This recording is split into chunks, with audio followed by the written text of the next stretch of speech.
Hello and welcome to the first live animal rights show with Roger and Jeremy.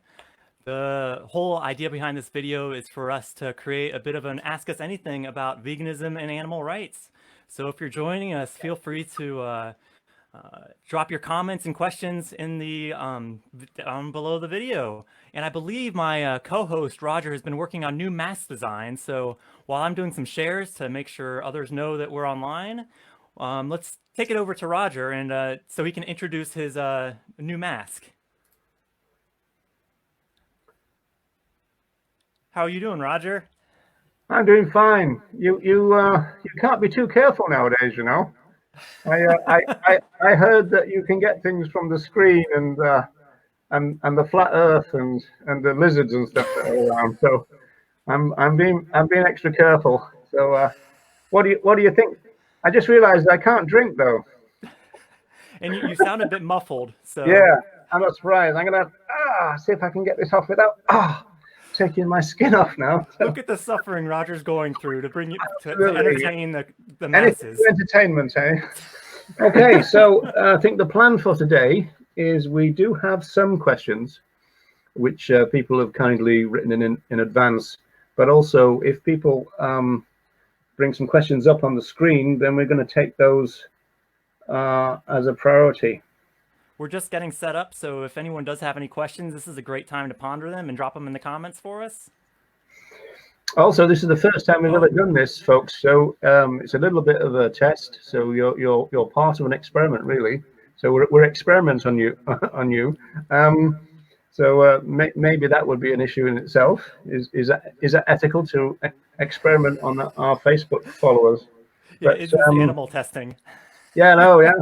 So, well, it looks like we do have our first question. If you want to have a go at that one, I'll pop it up on the screen here. Are you able to see that on your screen, Roger? I can. Yes, that's right. Yeah.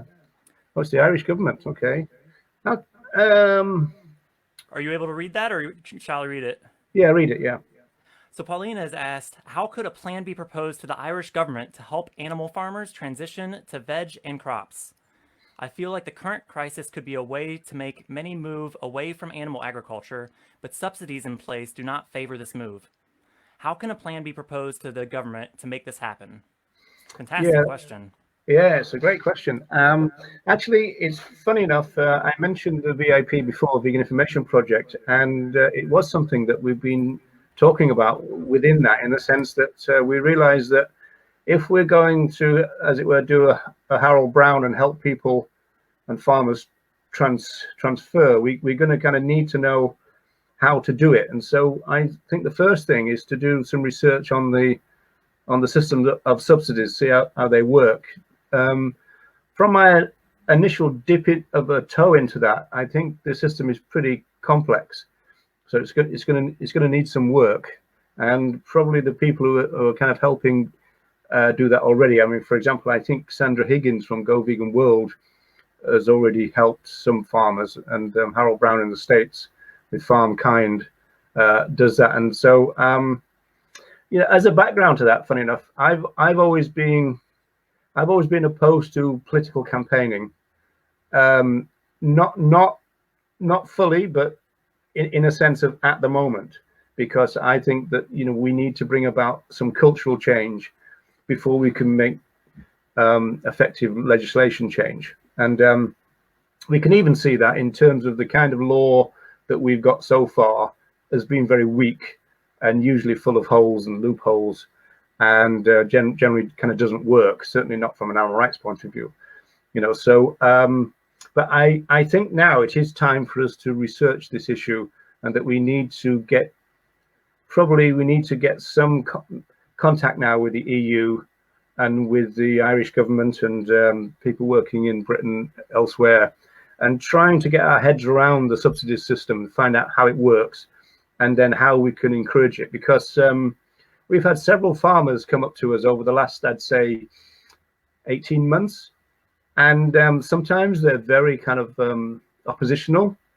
And then when we start talking, I mean, for example, I always say, well, look, in the vegan world, there's going to be more farmers now than there is now, And in terms of farmers being fearful vegans. I think it's the big mega farms that might have to be fearful. But in terms of small holdings and farmers cooperatives and this kind of stuff, in a vegan world, there'd be more of that. You know, more farmers markets, more kind of cooperation. I tend to think it would go back to almost like the way that you would think about farming in the 1940s in North America, where everybody would be, you know, it was more communal. People would cooperate, you know, help each other do, you know, bring in the harvest and this kind of stuff. I think that's the kind of future, and I think a vision of that future is probably embedded into. There's a group called Movement for Compassionate Living. If you Google that, you'll get their website, and that's really interesting. And that was started by Kathleen Janaway. She was one of the vegan pioneers, and that's really interesting because she talks about a tree-based economy of autonomous villages. It's kind of quite anarchic, the vision. You could dismiss it as maybe a bit primitivist, but I don't think it is particularly, but it's got that kind of sniff about it, if you like. But yeah, going back to the question, I think that we need ourselves to educate ourselves. You know, it's a general kind of abolitionist point in a way, which is a bit weird. But you know, the thing about that would be you educate yourself in order to help others and to educate them. What we need to do in terms of subsidies is find out how the system works, and then see what effect we can have on that. Because it is true, we're going to need to be in the business along with the farmers in order to see this transition through, because it's got to come, you know. And I think also we've got to prove to the farmers that we are kind of in this sense, we're their allies, you know, they're not our enemies or anything, you know. So right. Yeah, I think that's a great point, and I think I'm just jumping in there. I'm just finishing up the shares, folks, so I'll be full attention here in just another minute or two. Okay. I think a really interesting balance is kind of, yeah, like you say, the relationship between vegans and farmers, because I think the reality is we have to find ways to help transition, for all of us to transition away from animal use and towards plants.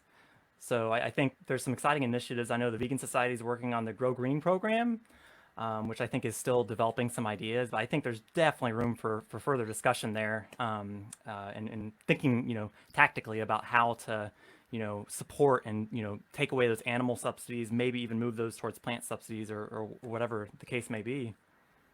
So it looks like we have another question. Groovy. This question comes from Allison Hess. What is it looks like Allison has also been experimenting with new mask designs from her profile picture. It does, doesn't it? Yeah. As has Roger, from those of us who were here from the start. The new ALF look. So Allison asks, what is your perspective on open rescue as strategic rights-based activism? Of course I get it. However, in the States and Canada at least, there are issues for sanctuaries, legal, losing 501c3 status, etc. for taking in those survivors, which of course then can affect the sanctuary residents. Do you want to have a go at that one, Roger, while I finish up the shares? Yeah, the easy ones first. Yeah, I mean, I think all of these things, and again, we need to probably define a few things. I mean, open rescue, you know, kind of the save kind of thing, but also meet the victims, all kind of fit into that, I suppose. I think you can make those things rights-based by, in relation to the claims making, the press releases, and what you say to the media afterwards, for example. Then this issue about sanctuaries. This is basically, I don't know. Maybe this is to do with there's that case where I think the FBI went chasing around the States looking for a couple of piglets who were rescued by DXC. I think, I'm not sure if that's really the reason for that, but I suppose if the sanctuaries become associated with taking the other animals from the open rescue, then that might be what's behind the question. I do know that Meet the Victims, for example, they've actually negotiated the release of some individuals, and so in that case it wouldn't affect a sanctuary, I don't think, if they were then to take them.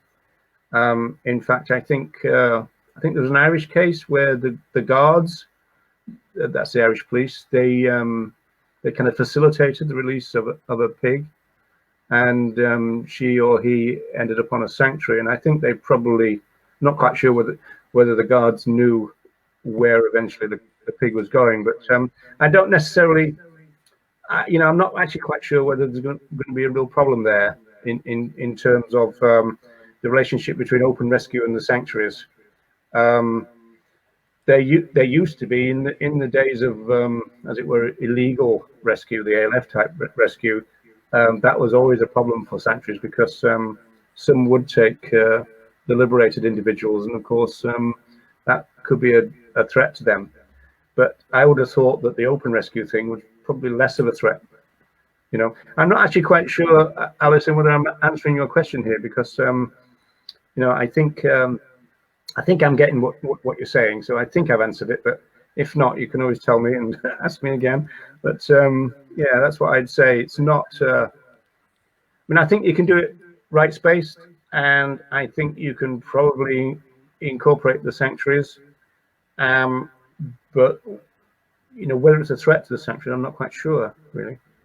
It sounds like, if I were to try to paraphrase, it sounds like perhaps a potential option to explore is the strategic negotiation versus the, I guess it's a challenging thing, isn't it? Because when, the whole thing about, opposing legal restrictions that aren't necessarily moral. However, it sounds like perhaps the path of least resistance for sanctuaries who may be concerned about that is to negotiate the release. Is that kind of what you're saying? Well, the releases are, as far as I know, the ones that are associated with open rescue, or at least with Meet the Victims, those releases have been negotiated. It's not as though the animals have been stolen, in that sense. And so in that sense, you've kind of got a kind of voluntary or semi-voluntary kind of giving over of certain individuals to the activists. Although I do know that, that can be fraught with danger, because I think there's a case where the farmers then go to the press and say that they were kind of almost like emotionally blackmailed to do that, because that's the only way they could get the activists out. And so it certainly wouldn't be straightforward. But I think the threat to a sanctuary in this situation is a lot less to the ones who are receiving. They were essentially receiving stolen goods at one stage, right?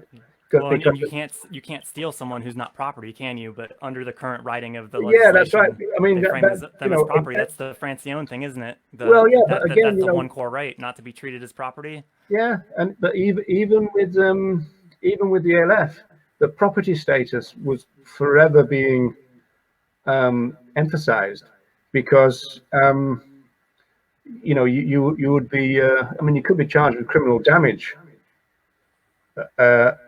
if you hurt another animal, then you're damaging the property of the property. It just over and over again, receiving stolen goods and all the rest. Yeah. So. Well, for those who don't know, you were the press officer for the ALF back when it first started, weren't you? No, it was a bit later than that. It started in '76, and there was a group beforehand called Band of Mercy, which was a kind of a resurrection almost of a militant RSPCA group, which sounds a bit strange now to say militant RSPCA. But the ALF itself started in the '70s, but I didn't really get involved with the press for them until the '80s. So it was more like early '80s, so mid '80s, I suppose. So still goes back further than my advocacy, I know. Well, we have less of a question and more of a comment. Kim has commented. I believe that Kim would like to compliment your curtains. Yeah. So do you have any insider knowledge for anybody who wants to get curtains like that? Where can they track these down? They came with a flap, but so you're gonna have to move out if someone wants those curtains. They need a wash, maybe. Yeah. You see, I've been admiring Kim's new compost arrangements, and he comes and he makes a sarcastic comment about what Jake would call my drapes. Apparently they're called drapes in North America, but would you call them drapes, Jeremy, or would you say curtains? To be honest, I've used blinds most of my life, so I'm not even, I forget what to call them. I guess curtains, maybe? Okay. Yeah, I'd probably go curtain myself, but... Yeah. So let us know in the comments, curtains or drapes, what would you Yeah, call them? this is our first poll. Our first poll. Also, like the VIP, we've got lots of kind of badges and stuff. Yeah, you would probably say buttons, wouldn't you? True, I think maybe, I mean, I've been in the UK for, what is it, just coming up on 5 years, so I think I would probably say badges now, but I'm not sure. I'm a confused soul. I've been traveling around for the last 10 years or so, so I just kind of, I go with the flow when it comes to these things. Yeah, it's really interesting to see how people do that on the stall, because sometimes people ask for a badge, sometimes they ask for a pin, sometimes they ask for a button, all depending on where they come from. It's really interesting, you know. Because Yeah, I usually then point to a button, you know, on a shirt, and I say, well, what's that then? And they go, well, that's a button too. So the second they ask that, as a sociologist, you can already try to put together what country they're from and what specific speciesist ideology they might have been subjected Yeah, to. what kind of socioeconomic class that they might be from, and you know, this kind of thing. Especially if they're North American, because it tends to be mainly the liberals who have passports. It's really interesting, you know. So Okay. if you meet a North American abroad, they're more likely to be of the liberal persuasion, you know, or this even socialist now. Are we allowed to say that word if we've got North American viewers? And And yeah, a co-host. yeah, yeah. I've got a question coming in. Hang on a minute. Somebody's actually having difficulty seeing what we're doing here. Well, I think I can actually see the questions on my end. So if you can see them on the main screen, I'm happy to just keep putting them up that way. Yeah, just keep banging them up there. So we've got a question from Jake who says, is there a way to run successful pressure campaigns which aren't taken down with new and created laws like for Shaq? I'll let you have the easy questions. Hey, you can start with that one. Yeah. Where's Jake Conroy when you need him? Well, if he's online, happy to bring him in on video chat. Oh yeah. Get online, Jake. Actually, it'd probably be a bit too early for him today, wouldn't it? So yeah, in case the viewers don't know, Jake, we're referring to Jake of the Cranky Vegan. You the might Cranky know him Vegan, on yeah. YouTube, who talks a lot about pressure campaigning and was part of the original Shaq campaign. Yeah, the poor lad, he did 4 years in prison for that, actually. But and also he did his time in the North American prison system, which is kind of no joke, you know, because there's lots of kind of racial tensions and gangland issues. Completely different from a kind of British situation. So it's interesting, you know, that there are some ex-British prisoners who kind of say things like, oh well, you know, it's pretty easy and it's a bit of a holiday camp and stuff. Well, it's not if you're a you know, a white guy probably in North American prisons. So that's an issue. Now, pressure campaigning, yeah. You bought yourself enough time to figure out an answer now. I know, yeah. I've been writing it down. I was saying all that. I think actually this is what the process. I think. I mean, correct me if I'm wrong, Jake, but I think this is the process that the crank is going through himself, in the sense that we both know. In fact, we talked about this when we did a podcast. We both know that there's certain things that he did in the 1990s and I did in the 1980s, which you couldn't do anymore. You know, and so therefore, a pressure campaign would have to involve kind of less illegal elements, I suppose. You know, and I know obviously the issue then is that the things that are still legal, they will make illegal. So you've got the, you know, the Animal Enterprise Terrorism Act and this kind of stuff. And so you've got that situation. If people really want to be up to speed with what's going on here, I recommend that you try and see the Animal People. I don't know whether that's available now fully on YouTube. Yeah, but Tom just commented that. Oh, okay. Yeah. Oh, good. Yeah, I mean, like, there are elements of pressure campaigns which can be used nowadays. There are some of the more controversial ones, like home visits. I've never personally been that keen on home visits myself, but they're kind of legal. Although the guards, the police might come along and try to kind of arrange you, as it were, by situating you somewhere away from the president or across the road. I mean, they are legal in that sense. And then things like phone blockades, email, saturation kind of things. They're probably not illegal. So I think there are elements of it, but really it's Jake who should answer that. Maybe we should get him on one of our other events to try and tease out what parts of pressure campaigning he wants to retain and which he thinks can't be replicated anymore. Yeah, it'd be really good to differentiate the two, wouldn't it? Well, you'd have to now, because I mean, you just get nicked straight away nowadays if you did some of that stuff. So yeah, well, and I think taking a step back, this is the kind of two main formats the Animal Rights Show takes is the long form kind of Facebook Lives. This is the inaugural one, so thank you all for being a part of that, and also kind of shorter pre-recorded sessions for YouTube, which there's a pilot, and the first episode for that was launched earlier this week. That's all linked on our Facebook About section. But I guess if anybody in addition to today's chat has guests or wants to be a guest or come and talk about some of these issues, because Roger and I both have our views, but it isn't just about the two of us, it's about all of us. So really kind of bringing in diverse people to talk about these new ideas, I think that's the way forward. So yeah, it'd be great if we could have Jake as a guest down the line here and figure out some of these answers.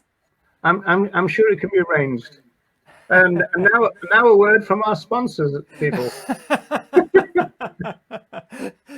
That's Guinness's new clear variety of their beer, is it? I don't know. It's water. When I first came to Ireland in 2005, we contacted Guinness because obviously Guinness is such an iconic drink in Ireland, and we said, can you get the problem was it was clarified with the bladders of fishes, and so we said, could you change the system? They said it wasn't possible. So we did some research. This goes back to the subsidies question. We did some research and found that because of the regulation system in the States being different from in Europe, they were already clarifying them with pea protein. So we were able to go back to the Irish headquarters and say, well, actually, you told us it can't be done. But there's parts of the Guinness empire that are already doing it with pea protein instead of the bladders of fishes. I mean, I don't know whether that was under the name of Vegan Ireland at the time. So I don't know whether that played a role. In fact, that Guinness is vegan now, so I don't know whether we kind of played a role there. But you never know. Yeah, I know. For myself, I was quite excited to learn. Well, first I was troubled to learn how many beers are not actually vegan because they use isinglass and fish bladder and the rest of it. But yeah, Guinness was one of my favorite ones to know that they had actually moved away from that, because it seems like quite an archaic system, doesn't it? It doesn't improve the taste at all. It's literally just to reduce the findings, is my understanding, as far from a fish bladder perspective. Just a clarification thing, and it does sound really old-fashioned, doesn't it? You think, wow, there must be a more scientific way of doing it than ripping out the bladders of fishes, and it just sounds so archaic, So. Yeah, I agree completely. Oh, by the way, Jeremy mentioned that this is our inaugural Facebook event, and for those who don't know, that means the first one. It's all about keeping things simple, simplifying the philosophy of animal rights, which can get complex, but at the fundamental level, very basic. I had to look that up in the dictionary, inaugural. Oh, well, you're prepared for today then. Well, it looks like our next question comes from Irina. So hello, please talk about lessons of pandemic for movements and also vaccine and animal testing, new ways of engagement during the crisis, etc. So maybe 2-3 questions, kind of. We can pick apart one at a time, maybe. Irina, what have you done to me here? Well, I don't know about you those watching this, but I think Roger's doing such a great job answering these questions. I reckon I just read the questions and you give the answers. That sounds, Well, Just if you can leave give it me all to the you, answer huh? to read out, I'll do that. You read the question, I'll read out the answers. Now, Yeah, we can do a bit of that too. the lessons for the movement. Well, I suppose taking the line about the connection that can be established between animal use and pandemics is the issue for the movement. Society has got a track record of kind of ignoring those links and that kind of evidence that there is a connection. You know, if you go back to all things like the SARS and all that, even the Spanish flu. I'm not quite sure if that was ever connected with animal use, but certainly a lot of the later and bigger events have been associated with animal use. So I suppose the job of the movement is to try to make that connection in a way that a specialist society will receive it. That seems to be the issue that's arisen in the last few weeks, is kind of like, how do we as a social movement try to do that part of the education in a kind of way that it would be received in a kind of crisis situation. So it's an issue of kind of optics and even strategy, tactics and stuff, in terms of, you know, when is the best time to say certain things, and in what way you would do it, that kind of thing. In relation to vaccines and animal testing, now this is interesting because there's been a generational change, it seems to me, within the vegan movement, because there was a big emphasis in the early 80s on anti-vivisection. So I'm not anti-vaccine, but I am anti-vivisection. And of course, in the current way that these things are produced, and also I believe with vaccines, you have a situation where every now and again the new not the new strains, but, you know, the new batches of the vaccine, I think they have to be retested. So I think vaccines are one of the things that are very heavily tested on other animals. So from an anti-vivisection point of view, that's a real problem. As I said, I know there's a lot of to and fro and controversy within the vegan movement at the moment about vaccines, and about, you know, some people saying there's no way that I would take them, and other people saying, you know, it should be mandatory and this kind of stuff. Like I say, my position is to say that I'm not anti-vaccine as a general matter, but I am anti-vivisection, and so in the sense that there's a connection there, that I do have a problem with vaccines.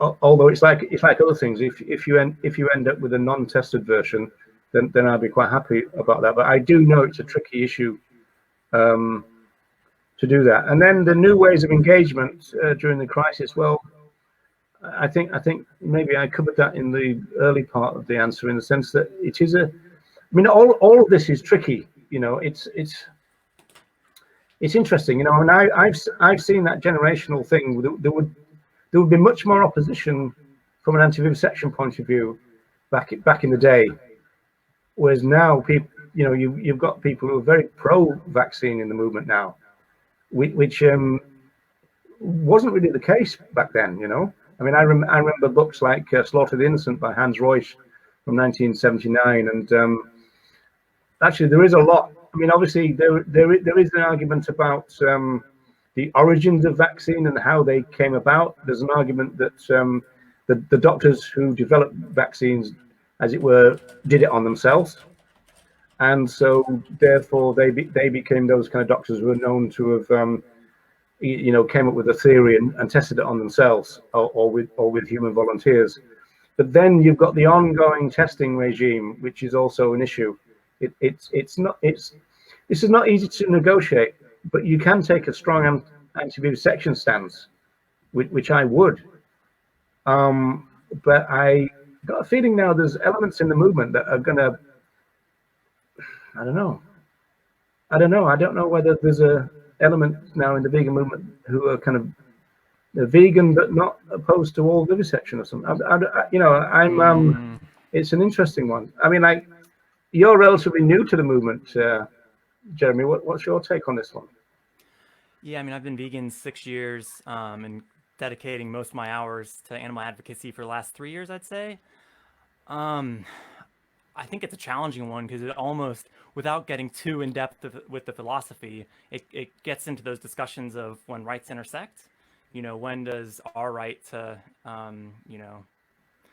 get the vaccines, and how does that line up against the other animals' rights to bodily integrity and at a foundational level be respected and not be used? And I would probably more category, but I think taking a step back, to me, the key to animal testing is searching for alternatives. And it reminds me of the great Tom Reagan quote, for those of you who don't know, the originator of rights-based animal rights, who says that, the philosophy of animal rights isn't anti-science. We actually inspire, the philosophy says to seek out new methods. There's a lab in Canada that just opened, I believe, in the last year or two, and it's entirely non-animal based. They use human cadavers, 3D printing and modeling, and all kinds of different strategies. So, the answers are there. We just have to be willing to look for them. I think when we test on other animals, I mean, it's what, 3 million, just in the UK alone, around 3 million mice, and then 3 to 4,000 monkeys, and then one that sadly does evoke more emotion, even though it's much the same as the 4,000 beagles just here in the UK that are tested on each year. So I think it's really good to be mindful of these things as we push forward. And I think to your point, I haven't specifically come across people in the movement who are pro vivisection, even in some of these challenging scenarios. But I think the key is to seek out alternatives. But I think in the context of the pandemic, it's really challenging because I think people are, survival instinct kicks in. It's really difficult to broach these subjects when, people are, fearing for their lives quite legitimately. So I'd say, I think, I mean, for those watching, please drop your thoughts in the comments. I mean, the whole idea behind this discussion isn't for us to just provide answers, but if anything, help us all, encourage us to ask us the new questions and explore these things together. So I think to look at the different parts of that question, the testing is the main thing, but I think it's interesting. The thing I read the other day that really got me thinking is to use the pandemic as a business case for veganism is really more of a plant-based message, because it's saying we should do this to protect ourselves as humans versus actually we should respect other animals' rights in veganism. So it's more about our interests versus their interests. So it is, while obviously related, not the most direct path, I think, to building a case for animal rights. So I think perhaps down the road we'll find some ways to connect the dots strategically. Do you have any more thoughts around that, Roger? Well, I think from a purely animal rights position, it needs to be stated that it's not other animals' fault that this pandemic is now causing a problem within the human population. I mean, ironically, it's probably the behavior of the human population in relation to other animals that has caused this, or at least there's some evidence, and fairly strong evidence, to suggest that. And so now that this problem is being created in whatever way it was, we've now got a situation where other animals yet again will suffer because of our activities and our wishes and everything. So it's not the other animals' fault that this pandemic is present.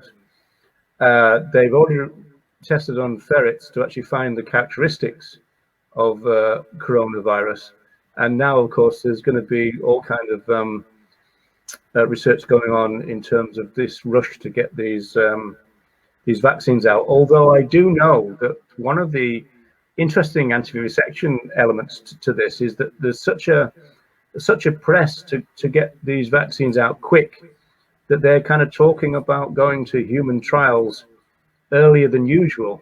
But that's going to have lots of legal and moral issues, but certainly legal ones, because, for example, if people become sick by being, human guinea pigs, even if they're volunteers, that can be a kind of problem, especially in a litigious place like the States, for example, where people will go to law, sue the government and this kind of stuff. In fact, I mean, the history of animal testing has got a very strong legal part of the argument to it, in the sense that a big part of it is the thalidomide story. And I do know that the Minister of Health at the time was almost, well, in danger of being sued, and so that meant that they increased the amount of other animals that were tested. So these issues are very complex because you're bringing in obviously social pressure, you're bringing in the fact that people are kind of in a panic situation, and you've also then got the legal aspects and the moral aspects, and it's quite a complex stew, isn't it? Well, and I think especially when testing on other animals, it's 90% or more is thrown out because it's not applicable to how things are going to react on humans, is it? So it's it could actually be a No, distraction they've from already us worked finding the out that, answers in a way, couldn't it? yeah. Yeah, well, if you flick a coin, that's just as good, if not better, than most animal testing in that sense. But the vaccine thing is actually quite complex. It's a bit more complex than more general anti-vivisection issues, because of the fact that I think you need to keep testing the batches as they come on stream. So I think there's like an issue of ongoing testing all the time. Whether we're going to be able to move towards human trials a lot quicker and kind of almost like bypass the animal test, but I would imagine legally they would be very wary about doing that. And even if they do, one of the problems with any of these compounds is the fact that you don't really know about issues like how effective things are, how toxic things are, until something's been in the human population for a good long time. And of course, this is not what governments want to do, even for economic reasons. I mean, like there's a heck of a lot. I mean, capitalism is a big issue here. I mean, there's going to be a big push to get these vaccines out because they want people back at work. I mean, well, these. We've got a question about capitalism coming up, don't we? Oh, do you? Yeah. So Is save some of there your any ammo more in for the that. Yeah, and I think back to kind of the positive part of the question, how to engage during this crisis.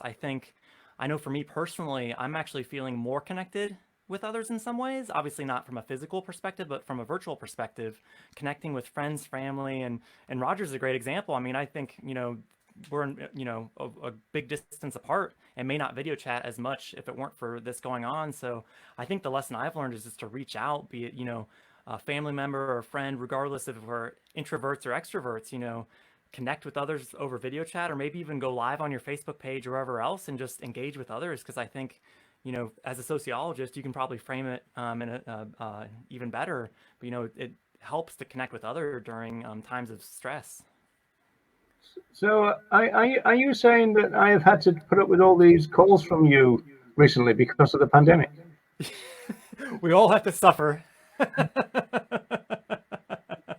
Well, I hope I've answered that. I'm not quite sure if I have, but then again, I'm not quite sure if I've answered any question adequately yet. Oh, we'll see how we get on. Well, it looks like the next question from Allison is now a more personal question.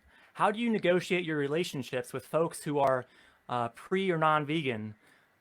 Eating meals at a table where the quote-unquote food isn't all vegan?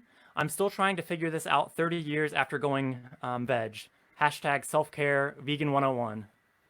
Do you have any experience from that? Because I guess I've been vegan for about 6 years. You've been vegan for 41 years. So we can each kind of share our own personal examples with it, maybe. Yeah, I'm one of those groups of vegans who kind of don't really interact with people at meal times if they're not vegan, really. I mean, I don't even have the opportunity to nowadays much. So I think most of the people that I campaign with are obviously vegan. All the people I campaign with are vegan. Most of the people I interact with, I suppose the last time it became an issue for me was when I was at the university, and there was things like Christmas meals and everything to negotiate. And I did find those quite difficult. I did the usual thing about, you would ring ahead to make sure that you could be catered for, but then of course you still got then to watch other people chowing down on a dead body and stuff, and also the kind of chit chat that goes along with the eating of flesh, it can be quite disturbing from a vegan point of view. So I would have certainly minimized it, but I've always been lucky in the sense that, you know, partners have been vegan. Most of the people I've interacted with, because I've been doing it for so long, have been vegan. So it's not an ongoing problem for me. You know, I mean, it might be more for you, Jeremy. I don't know, but yeah, I think for me, in a way, I think, at least from my own experience, the answers in the question itself. I mean, at the end, the mention of self-care. I know for me, it's just continuing to check in with myself. I mean, 6 years into being vegan, I think early days I would have done things I may not do now. I know, like, an example of that is for barbecues, where the other animals' bodies are quite present.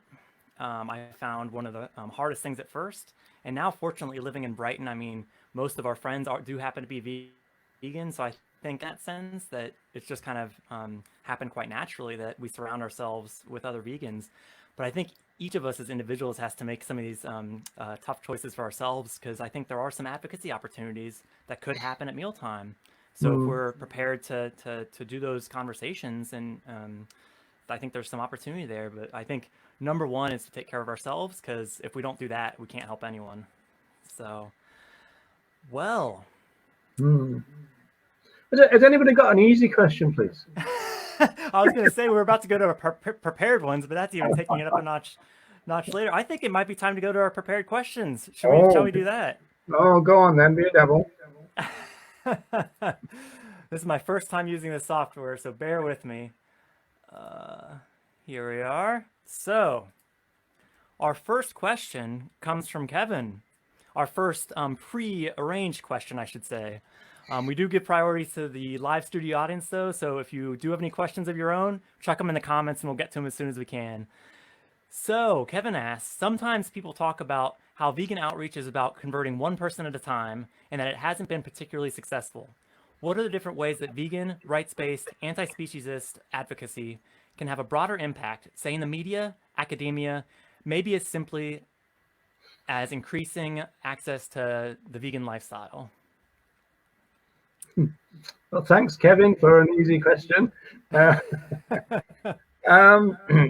well, yeah. I mean, the one plate at a time thing has always been controversial, not least with the ecological, the environmental problem, because someone like Steve Best, for example, would argue that we just don't have time to do that strategy, let alone whether it's a good one or desirable.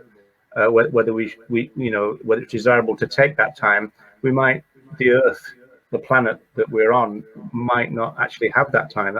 That's one issue. In terms of the media in itself is an issue, because I've taught media, media sociology and stuff, and I've taught it in relation to social movements, and we always say that.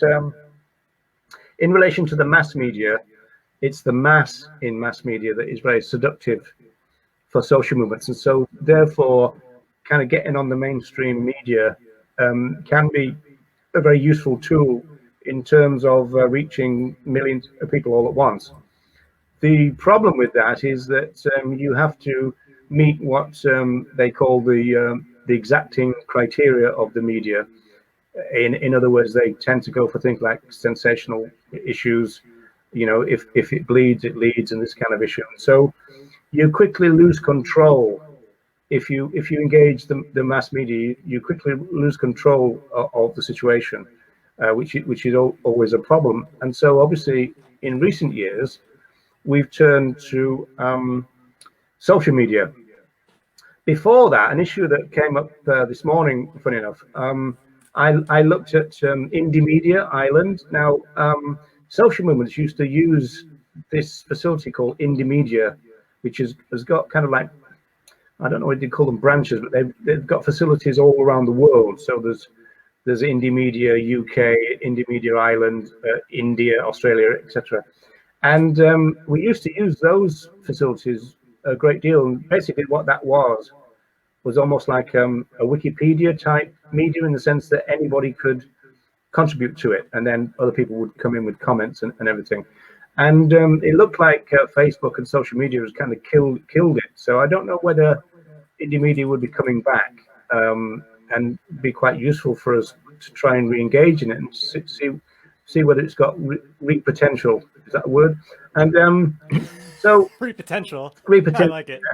And but you know, certainly in recent years, we've turned from the mass media to the social media because we've got much more control.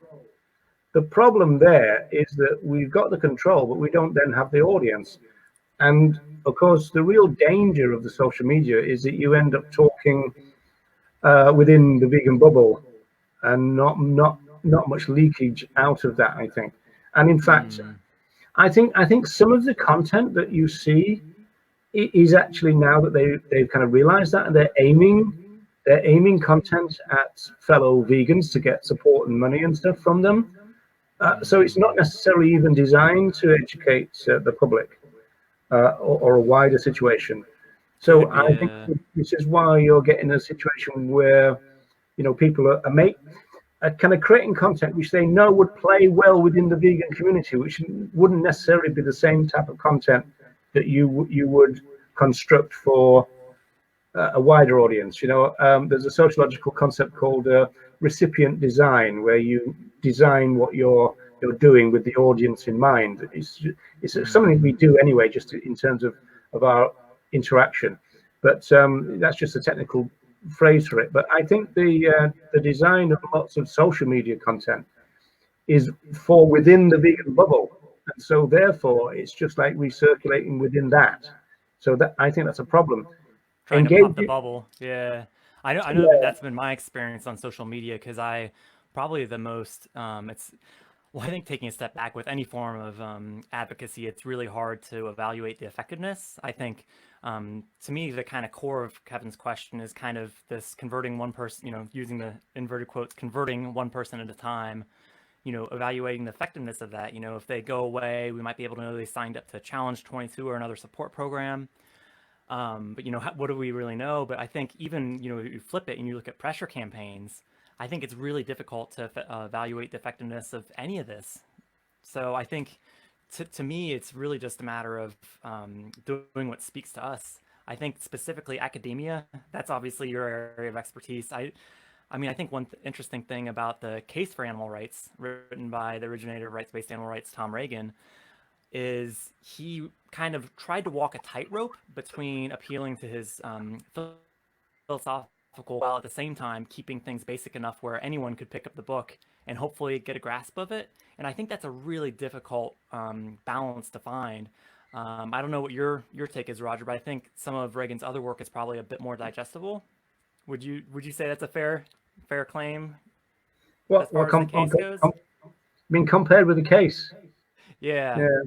Yeah, I always really just I don't know. I always if get the opportunity to wave the book around just to advertise it. I think that's But back to your point about recipient design, I don't know if it's better to focus on academia or focus on the broader audience.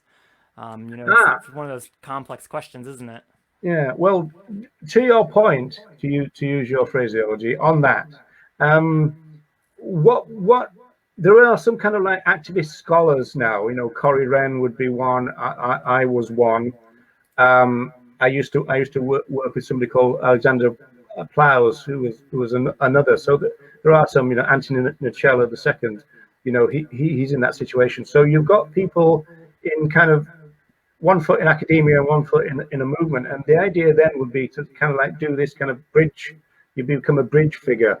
So you could translate the movement to academia, and translate some of the elements of academia to the movement. That's the kind of ideal type kind of model, especially in terms of trying to translate the movement to academia, because otherwise some academics can just have very stereotypical views about a movement. You know, academics are like everybody else. You know, they're pressed for time.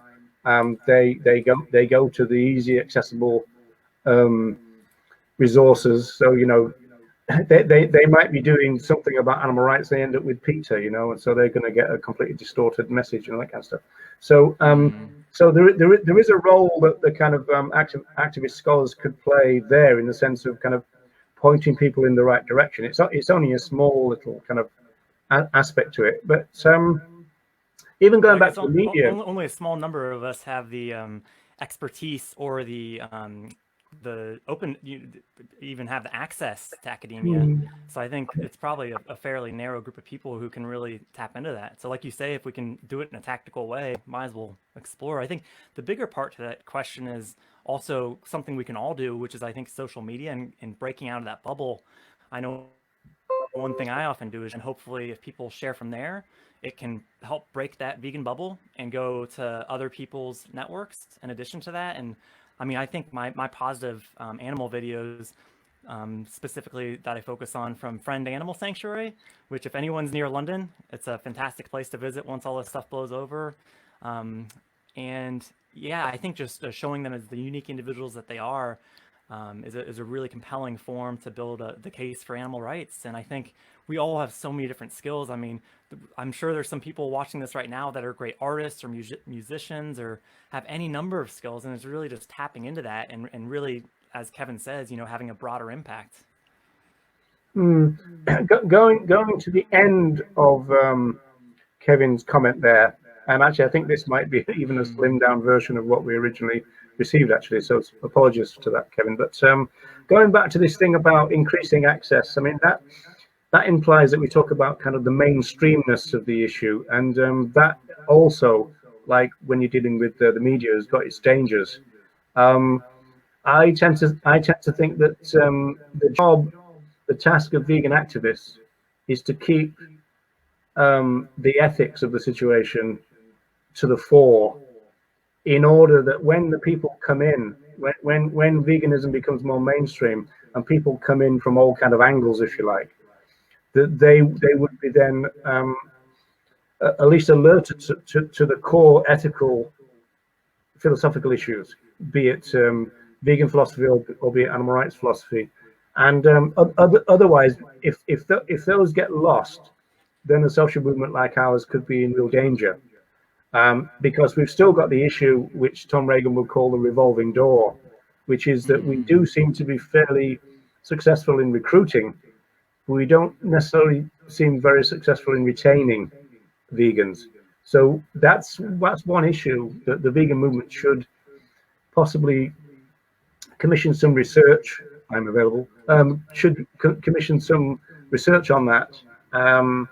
To find out why people are leaving the movement. The evidence so far is that ethical vegans, to use that phrase, tend to remain vegan, whereas the other types of vegans, I know all this language is difficult, I know, and you specialize in language issues, Jeremy, so maybe you could say something about that. But all that is a problem. But if you lose the core ethics to the situation, then that's a real danger. Yeah, I think there's a few things around that. You mentioned language. I think just from a pure tactical perspective, I think for me, I do focus on framing the case for animal rights. And I think oftentimes if people come to veganism for their own health or perhaps for the environment, which I appreciate is also entangled from an animal rights perspective, I find it's usually quite positive, and I can mirror that back, reiterating their point, and then bring it back to the ethical, because I think there is some new exciting research that's just come out in the last year or so that does point to not just people staying vegan, but also why they go vegan in the first place, that the ethics are actually at the core of that and the most convincing point. So I think there's definitely, and I think taking a step back, just, you know, the whole look before you leap type thing, I think a lot of us possibly come at things, perhaps at times, I know I felt this way, almost out of a sense of desperation. You know, all this horrible stuff is happening. We need to do something now. And that's where I think putting time into research and really formulating strategies can be part of our overall approach. Yeah, because I don't think there's any easy answers to these questions, and we just have to keep seeking them out. And I think we've proven that today anyway. By the way, thanks for all the great questions. I mean, we've got a few more pre-prepared, but the questions are coming in fast and hot, so keep it coming. I Yeah. think that the next one, another easy question for us, Roger. So this next question, I don't let's believe see. you somehow. Let's get our view here. All right, our next question is from Brad. So let me just see if that'll come up and get our view so we're not completely masked by it. Yeah, I see that. Do you know what I mean? Okay, so in the situation of a backyard hen who is rescued from a farm and is fed back the majority of her eggs to replace lost nutrients, where's the rights violation in occasionally using one of her eggs? And I would just like to point out the excellent use of language here. You'll notice the use of her and who, which I think is very easy to fall into that original speciesist version of language. So just want to highlight that. But you volunteer at a sanctuary, Roger. I mean, what are your thoughts around the eggs the hens produce there? I've always said rather glibly, I suppose, that if the hens kind of wrap an egg up with a bow and roll it up to your door, and you know for a fact that she means it as a gift to you, then that's okay. But I mean, going to the end of this, there isn't any rights violations. I don't think in terms of the occasional use of the egg in this circumstance. But it's very important that you put these things together. Talk about the majority of the eggs go back or are available for use by those who laid them in the first place. So that replaces those lost nutrients, because if they don't get that, I mean, obviously we could think of a slippery slope aspect to this, and also we could also go back to the issue of property too. But in terms of the way this is framed, there's probably not really a rights violation in terms of this one egg very occasionally. There is the issue of the fact that, who does the eggs belong to, right? So there's that thing. I mean, clearly they're not our property because we didn't do the labor in order to produce them. Although some people would then say things like, well, we produce the means to production in the terms of feed and shelter, this kind of thing. In fact, there was originally something that really shocked me, actually. There was, I think, at the last or the one before of the animal rights conference in Luxembourg, somebody claiming that you could have a symbiotic relationship in this sense, and so, as it were, you provide shelter and feed, and they, as it were, pay their rent by providing the eggs. This kind of stuff, which obviously is not an animal rights position whatsoever. So I would generally say that the best thing to do and the right thing to do would be to leave the eggs with birds and allow them to choose what to do with them, as it were. Sometimes you then have to clear up the ones that have maybe gone missing and gone rotten and stuff. So you need to do that as a care for the chickens, I think. But the way that this question is constructed, I don't think there's necessarily a rights violation in this case. Whether that still excuses the use of the egg, I would probably say the best thing to do is no, because what then if you then think, well, we had one last week, what's wrong with having two this week? This kind of thing. I mean, some people have argued. There was a controversy about I don't know, 6 years ago when a famous animal sanctuary was found to be selling the eggs, and I think part of their argument was, well, if you were to sell them or to give them away to people, that would prevent them going to buy battery cage. I mean, obviously we're getting into welfare here, but so that could be a tricky one.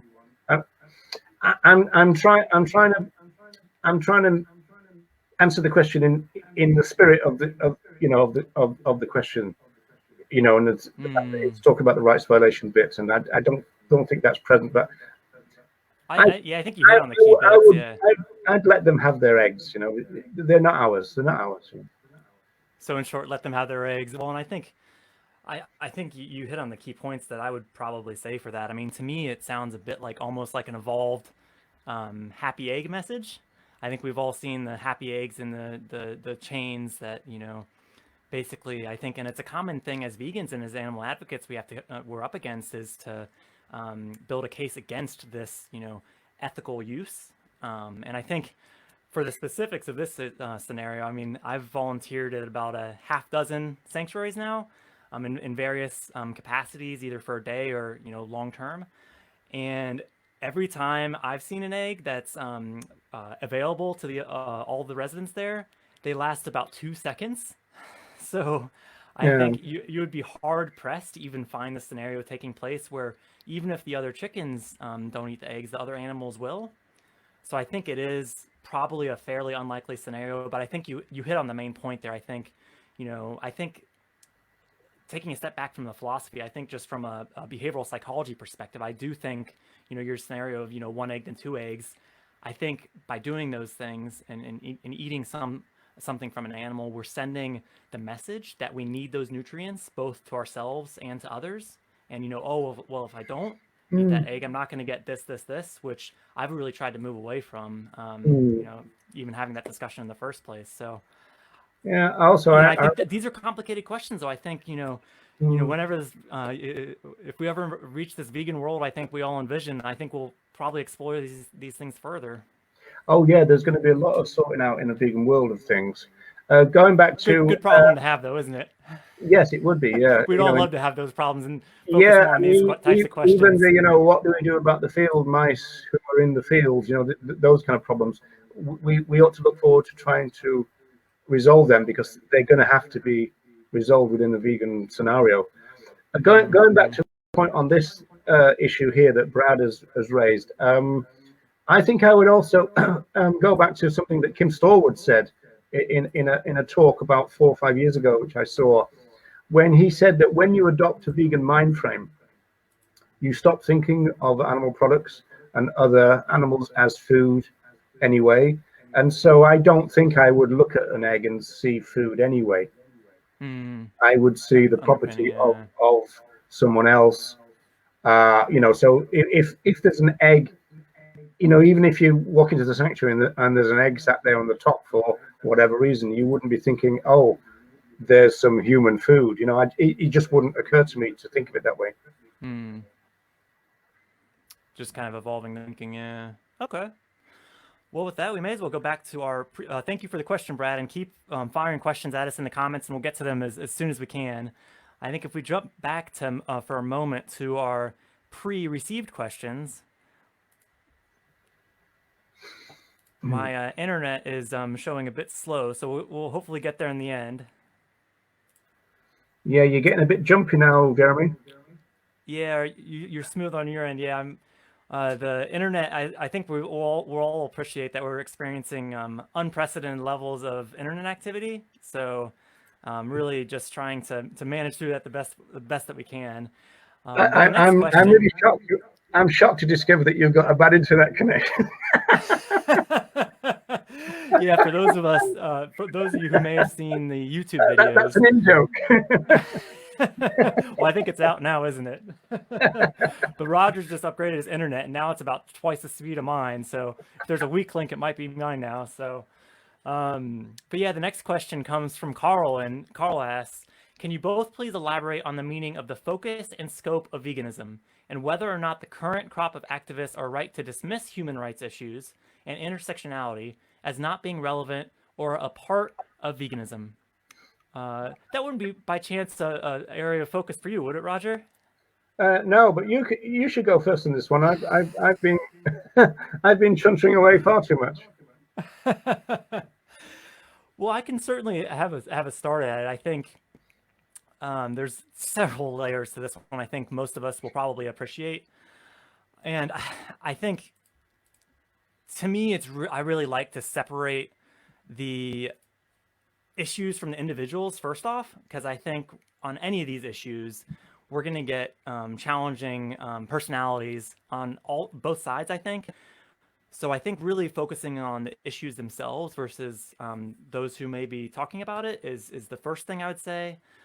I think for me at a core level, I'm quite intrigued by the original idea that veganism, you know, has the potential to help not only increase the respect for other animals, but also increase the respect for between humans. So to me, I'm just, from a strategic perspective, why reduce the scope of veganism? I think when it comes to kind of day-to-day activism, and I think Roger and I might be able to elaborate and have slightly different views, but to me, it's just at a basic level, accepting this potential. I think there's, if there's specific concerns people have around considering this possibility, I think that's a great opportunity to have maybe some more guests on the show and get some more people talking about these issues, because I've certainly witnessed it create a lot of divide within the movement, which I know for a lot of us is, regardless of which side of the issue we fall on, is a bit heartbreaking, because in a lot of ways we need to do what we can when it's practicable to stick together. And I think the key thing, I know I've actually stolen this from Roger, so I hope I don't take too much of your answer on this one.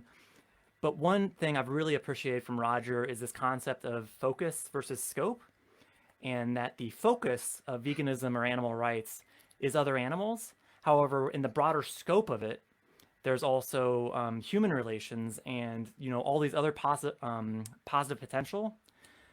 And I mean, I think that answer probably has more questions within it than an actual answer. But I think the key for me is continuing to have discussions like this in a solution-based manner, and I think that hopefully can bring us all forward, because I think at the end of it, we're all here for the same reason. Do you have some thoughts to jump in there too, and then maybe we can spend a bit more time on this one? Well, thank you for your sneaky diplomatic answer, Jeremy, leaving it for me to to launch into it. AB Bashir Yoski. No, yeah. What I would say is that there's a over the past few years, there's been a growth in a problem in the movement, which I don't actually think really exists. And the solution to the problem is for people to understand focus and scope. And so people say, this movement is about the other animals. Well, that is true. That is the focus of this movement, and there's no there's no doubt about it. That's never been an issue, But as you say, that does not talk about the scope of it, which has always been wider and has always talked about human issues, even issues which you could call environmental. When they were formulated, it was called ecology. And some of the vegan pioneers, the vegan movement pioneers, I should say, they were very concerned about the quality of the soil and the viability, the sustainability of the soil, which is an interesting thing. I was doing some research earlier, because we're probably going to get a question about organics, and there is one. Well, we are now. Thanks for that, Roger.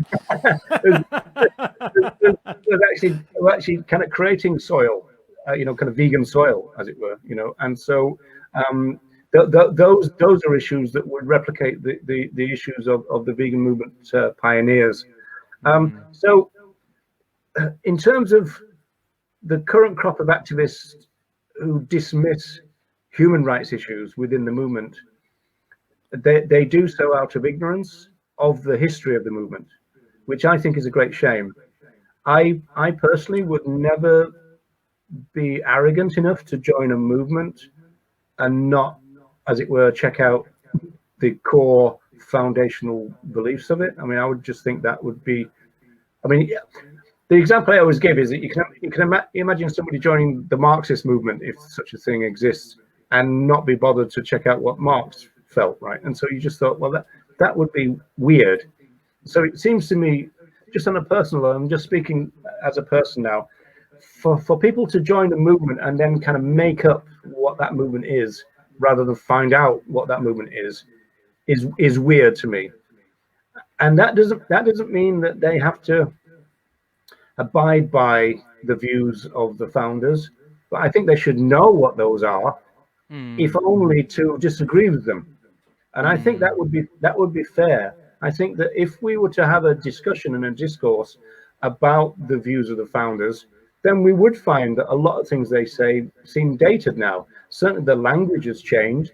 The language, though, in those days was very sexist, talking about mankind and this kind of stuff. So obviously we'd update all these ideas, but to just kind of jettison them for some reason. And of course, there is an irony as well, because there's a kind of thing, well, we shouldn't bring human politics into the movement, which itself is a political stance, and so you can't say that without saying, well, I'm bringing that politics into the movement by saying there isn't any politics in the movement. But and I suppose the smell about this question underlying is kind of like what are the base values.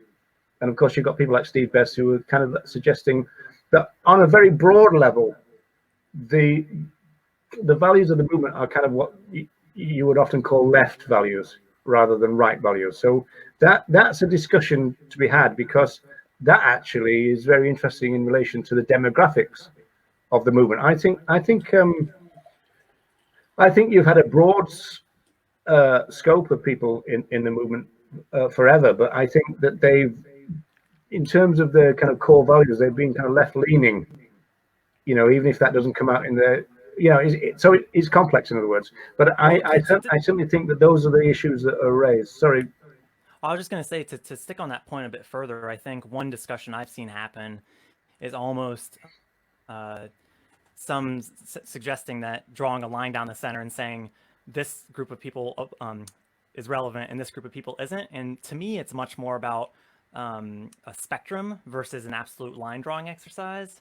I mean, I think, I don't know what in your vegan circles, but I think the potential certainly exists for people who might have right-leaning politics to still align with the issues of animal rights. So I think while I think obviously we it's a challenging thing and we want to be strategic about it, and obviously, I think we could get into some pretty complicated issues that are happening within the movement currently if we choose to, and if the people watching want us to, we can. But really, just kind of, being inclusive where it is still aligned with the philosophy, I guess is what resonates with me. I think what I'd say on that is that, in my experience, people coming into the movement with maybe let's call it right-wing views would then come to question those views by being in the movement and by then kind of looking at the values of the movement, and so that they would then try to say, are the values that I'm starting to evolve within a social movement in line with my existing, because again, going back to Kim Stallwood, the word we use is transformative. Social movements are seen within social movement theory as transformative.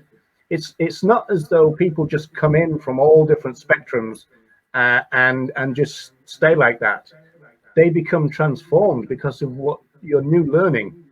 And part of that is on the level of politics and values. And I think we've all done that. I mean, my own case. I mean, my parents used to vote Tory. By the end of their life, especially my mother, who went vegan in her 60s, she would have adopted much more what you would call left values because of my influence of being in the movement, and then my influence in terms of talking to her. And it's evolution of values and everything, but it would definitely push things to those kind of core values, which, and we can argue about this, of course, are traditionally called left. Democracy, non-hierarchy, non-discrimination, all those kind of issues. I know a lot of people on the right would say, hang on, there are issues as well. So we could have an interesting conversation about that, but it's not the case that people just bring their own politics and we just stick with them. It becomes a bit the melting pot, I think, in that sense. Yeah, I think that's a great way to put it. And I would encourage anybody watching, if you hold different views, drop them in the comments, and we can perhaps explore this a bit further, because I think we have this slotted for about 2 hours, and I think we could probably dedicate the entire time to a lot of these questions. So happy to stick longer on any of these, but I think that's at least at a high level, a hopefully helps to start to explore some of these things. I think I'd like to take a step back though, and actually, I think the theory behind this is quite complex. I like to focus on the day-to-day operations. I mean, my experience has been it's actually, considering this potential has actually really helped my advocacy, specifically my street outreach. A common thing I think a lot of people have probably heard who have done street outreach or even just talked about veganism in their day-to-day lives is vegans only care about the animals. And that, to me, that's a great segue to start talking about how there's this positive potential for human-on-human relations as well, and really start to explore some of those things and the broad sweeping ramifications and benefits that respecting other animals could have for us as well. I think is also an important part of the discussion. So purely from a strategic perspective, I don't know how you answer that question if you're not willing to consider that the positive potential at least might exist. But I think with that said, I think a common critique is almost like it taking the focus off of the other animal victims. And I understand that to an extent. I mean, that's something I'm always conscientious. That's why I try to do more animal videos and stuff like this, where it's two humans talking. However, I think we don't necessarily have to pick and choose these things. We can oppose them all. And I don't think it's a matter of, someone advocating for animal rights and someone walking over, pushing the flyer out of their hand and saying, here's this human rights flyer you need to hand out instead. To me, it's more about, just accepting the potential, at least the potential for a potential entanglement there. That's my passion level is starting to ramp up, so I'll leave it there so I don't go too over. In the kind of famous, what I call the quintessential statement of animal rights on video, which is Reagan's opening statement as part of the British Institute thing, which is 1989. He says, when he's talking about human issues and other animal issues, he says we can do both and we should do both. I mean, Franz Jones says that. I mean, Franz Jones' challenge to human rights people who are species is say, well, you can still keep your focus on human rights, but you just pick different things off the shelf when you go shopping, and in that sense. And then the last issue I would say that it's best to think about pro-intersectionality, which we kind of learned from Sarah Woodcock, I think, in the AR Zone series. And pro-intersectionality puts you in the position of an ally, because there is a history to the concept of intersectionality, and that comes from Kimberly Crenshaw, who was a kind of a black lawyer. And then the final thing to say about that, funny enough, is that there's starting to become awareness in the movement about using pro-intersectionality, and people are starting to drop that label because it's proven to be so controversial within the movement. One thing that I think those people have made a mistake about is that they think that by vegans talking about pro-intersectionality, it's kind of disrespectful to the founder of the idea, or the originator, the coiner of the idea, Kimberly Crenshaw. And that I think is a mistake, because she was an academic, and she said, I saw an interview once where she said, I expect this concept to be used wider and taken as a tool and applied.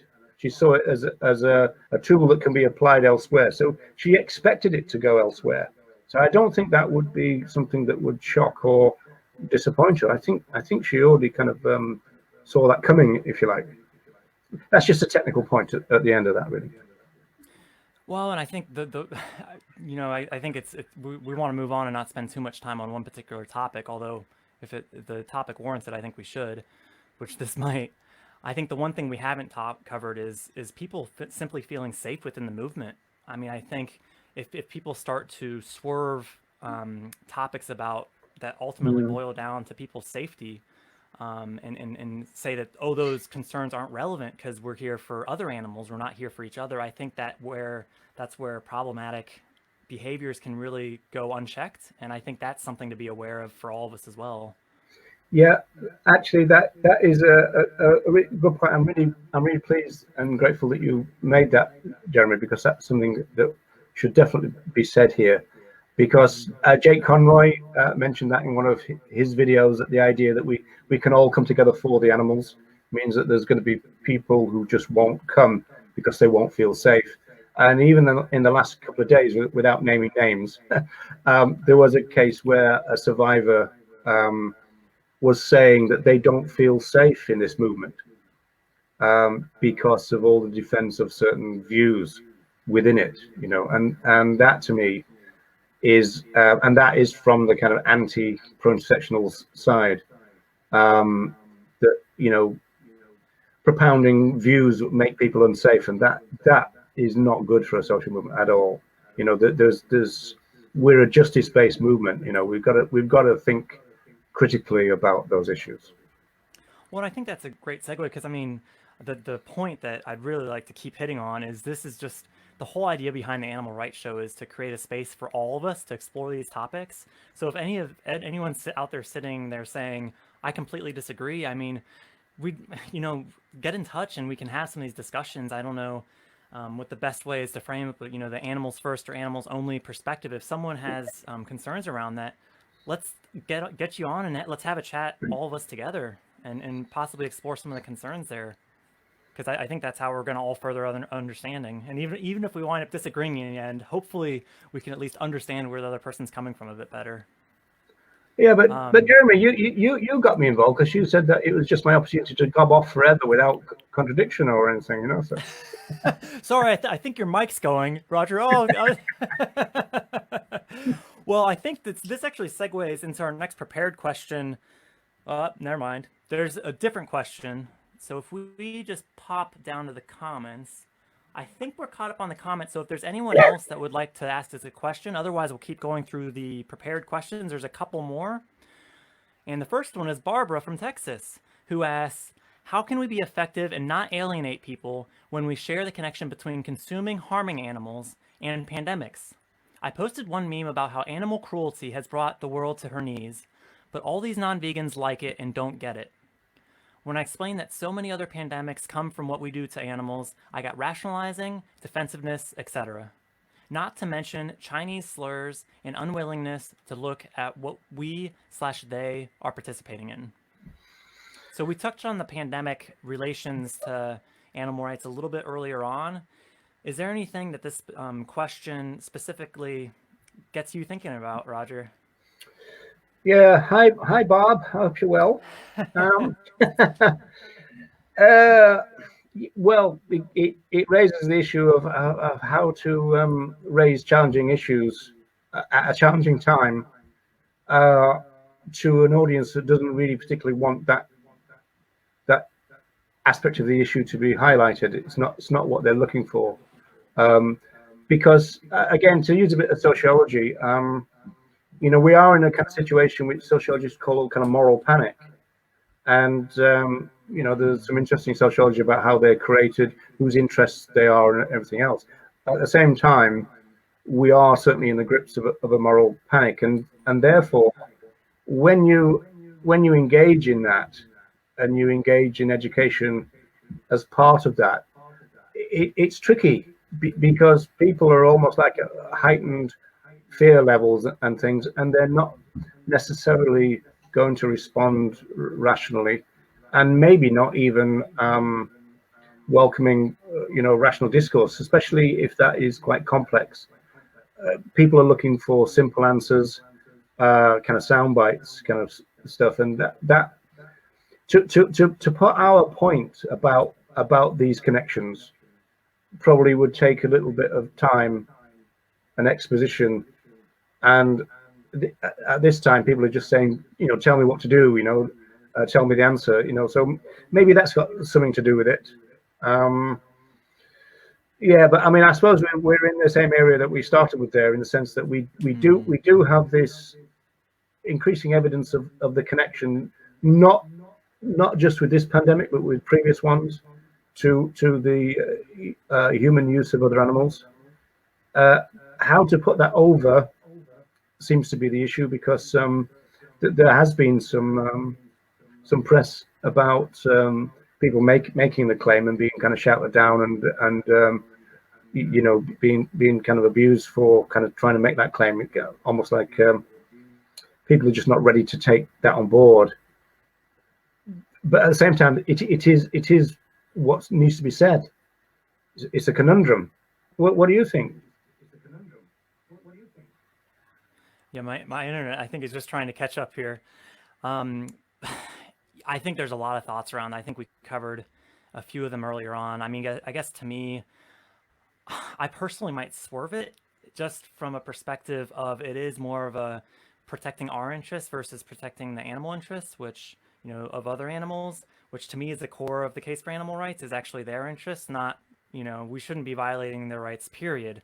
Not that we shouldn't be swerving this just to protect our own health, which I appreciate as part of the discussion too. But I think you're right. I think, I think when people are in the process of just trying to survive, it's very difficult to have a discussion about some of these things. So if we do it, I think it's good to be strategic, and perhaps timing may be a relevant factor. But I think it's just really, to me, a heightened, augmented view of what we have to do as advocates, and that's to continue to build awareness and look for those ways that we can do so strategically. So it's a bit more of a high level answer, but I think, Roger, you already hit on a lot of the key points there. I want to go to the last sentence from Barbara there, which is Yes. the Chinese slurs, right? I mean, there's no space for this in our movement. Again, we're in a justice-based movement. We need to think critically, folks, and there's no space for that. I mean, somebody said, all slaughterhouses are wet markets. I mean, like, what goes on in nice Western slaughterhouses is absolutely horrendous. It's a horror show. What goes on in wet markets is also appalling. I mean, all of them are just chock block full of rights violations. But then again, there's about 80 wet markets in New York, apparently. So, this is not, in other words, this is not an excuse to get your racism out here, and it just isn't, and it should never really keep arising, because, well, I mean, does it? Well, I don't particularly want to make that point now, but yeah, I mean, I think it's a bit more complex than we see, but certainly this invitation to racism needs to be stopped, because there's no need for it, because animal rights violations happen in every part of the world.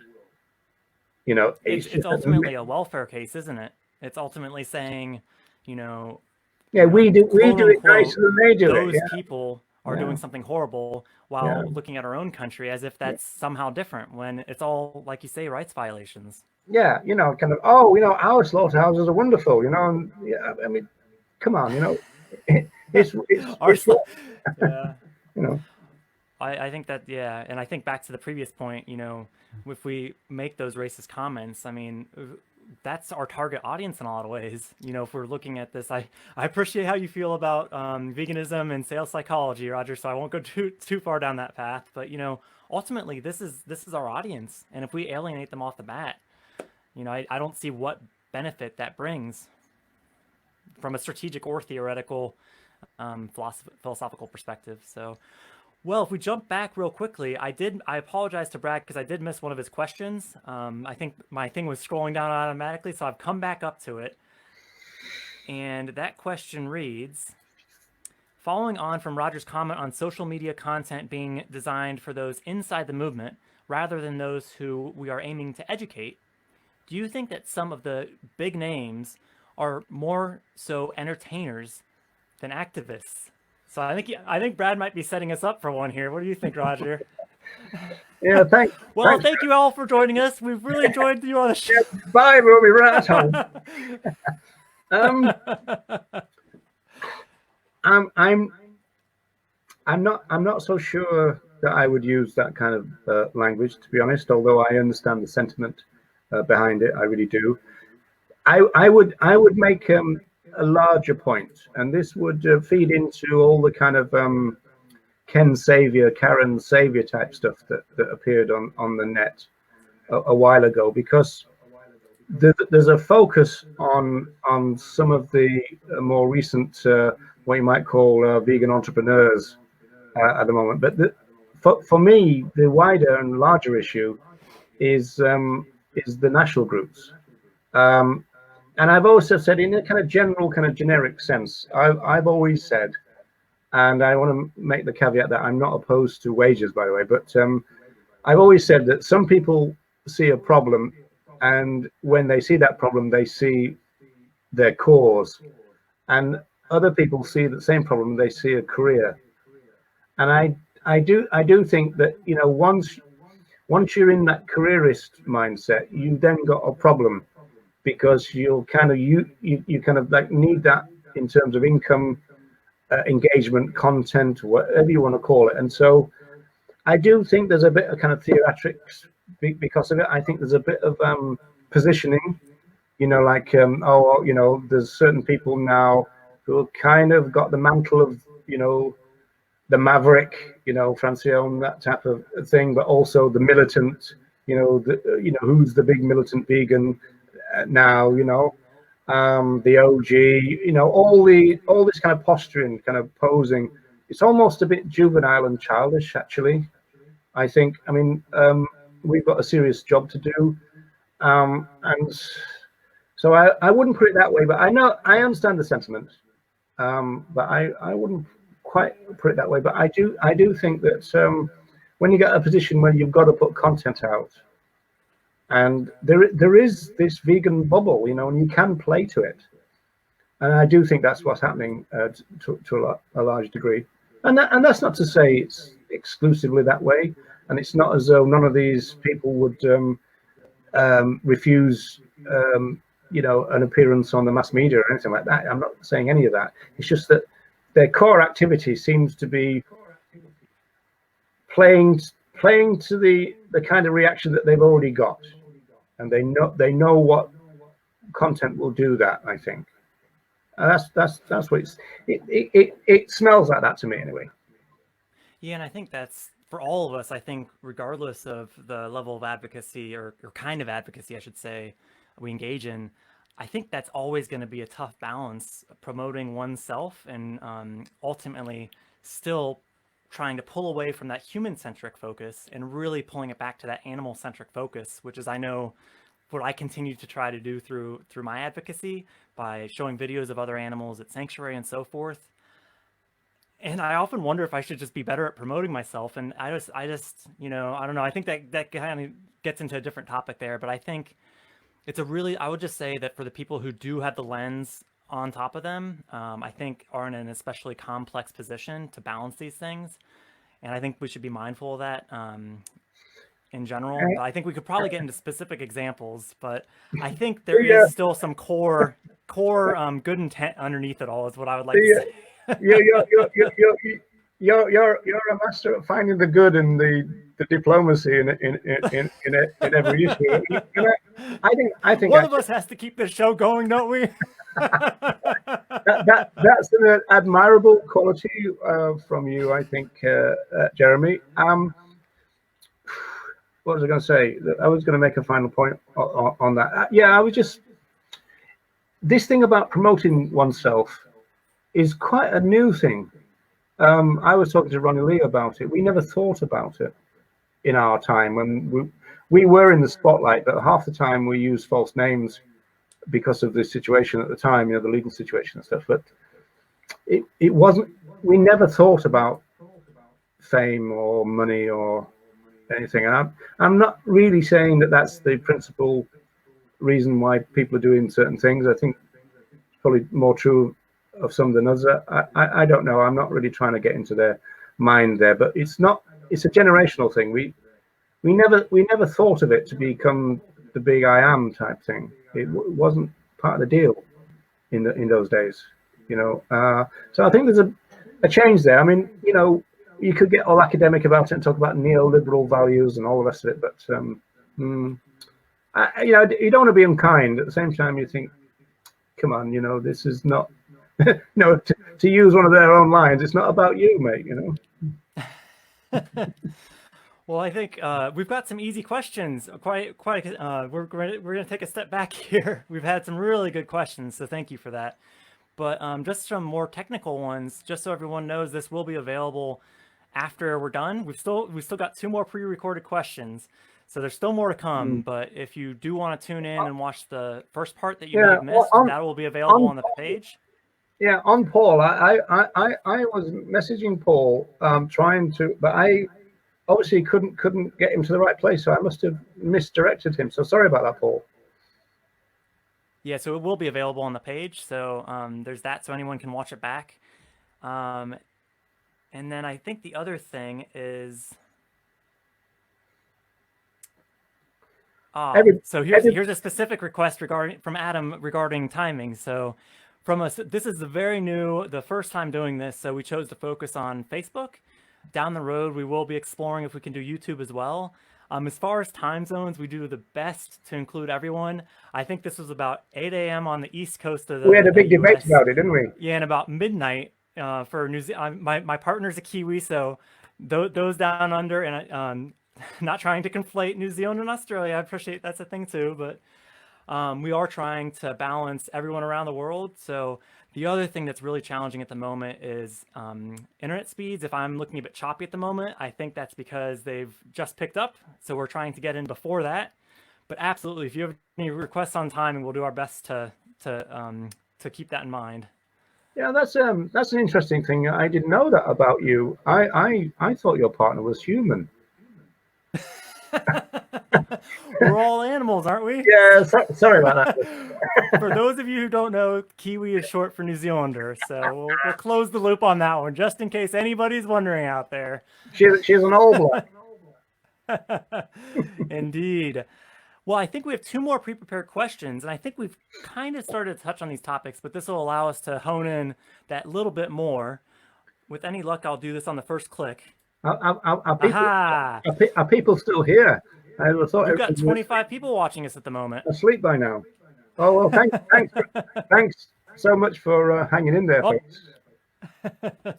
Yeah, I really appreciate it. I think this next question is from David. Would you like to introduce David real quickly, Roger? No. Well, I am currently reading. This is the David of David Nybert.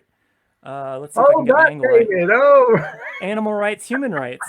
And you might find a commonality in the first name of who's asking this question.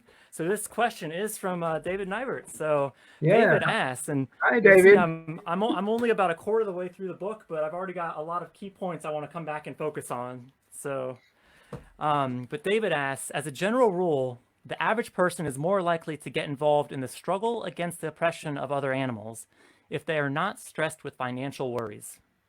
Shouldn't all animal rights advocates be supporting Jeremy Corbyn, Bernie Sanders, and other socialists? I've let you have all the easy questions. Why don't you take this one too, Roger? Yeah, thank you, David Nybert. Yeah, actually, David's work is absolutely exceptional, folks. So check it out, David Nybert. Well, I guess we can probably put a list of the books in the description. We're going to go back to that first. We're going to transfer this onto YouTube, aren't we? If we get a chance, you know, it becomes a recording. Yeah. Yeah, great idea. Yeah. Now this is a really interesting question to me, because I once settled in Manchester in the north of England, and it was a time. It was a place called Hume, and there was a time of what they were called the Crescents, which really was like squat land. It was really interesting. You would break into a flat, and then you'd go over to a place called Moss Side, and you say, "I've just broken into number 45," and they would then give you the keys for that flat, and then you would go back, and there would be like squat shops, which basically meant all the furniture and bedding and all that was in there. So you would then be able to take whatever you needed and all that. But when I got to Moss Side, and to Hume in particular, it was a real poverty-stricken area. And I kind of remember saying to myself very distinctly, I thought, you know, wow, you know, these people are going to need some liberation before they can think about their own oppression of other animals, you know, because those things really are connected, you know. I mean, there's even things in academia about kind of post-material values and stuff about, you know, you have to be at a certain level of security food security in terms, poverty, having a home and this kind of stuff, before you tend to kind of like broaden your moral outlook. I mean, these are generalities, but that's the kind of like idea. So yeah, I do believe that if people are stressed in financial worries, they're in a terrible job, they're being oppressed themselves and all that, they're probably not necessarily going to struggle against what's going on with other animals, as David's saying here. And so for me, it would follow, again, going back to the left thing, that yes, that advocates would more kind of naturally, or at least to have values that would align with those people who all have all just dropped out of politics. Interesting. Another point, going back to the pandemic, it's really interesting to me that most of the provisions that have been brought in by governments all over the world now are what those governments 3 months ago would be criticizing as socialist and out of the question. And there's absolutely no way that we could afford to do this. And now they're doing that. They're actually paying people not to work, and issues like that.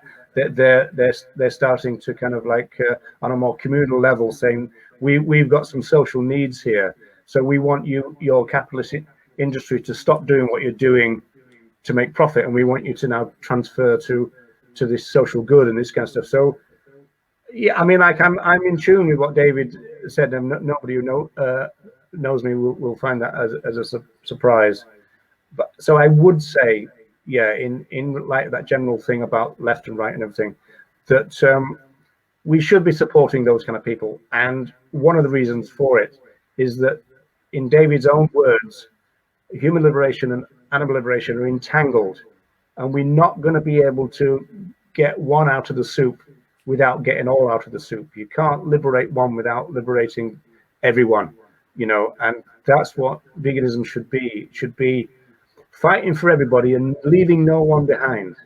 That's the core values that we need to go for, and I would then translate it in these terms personally.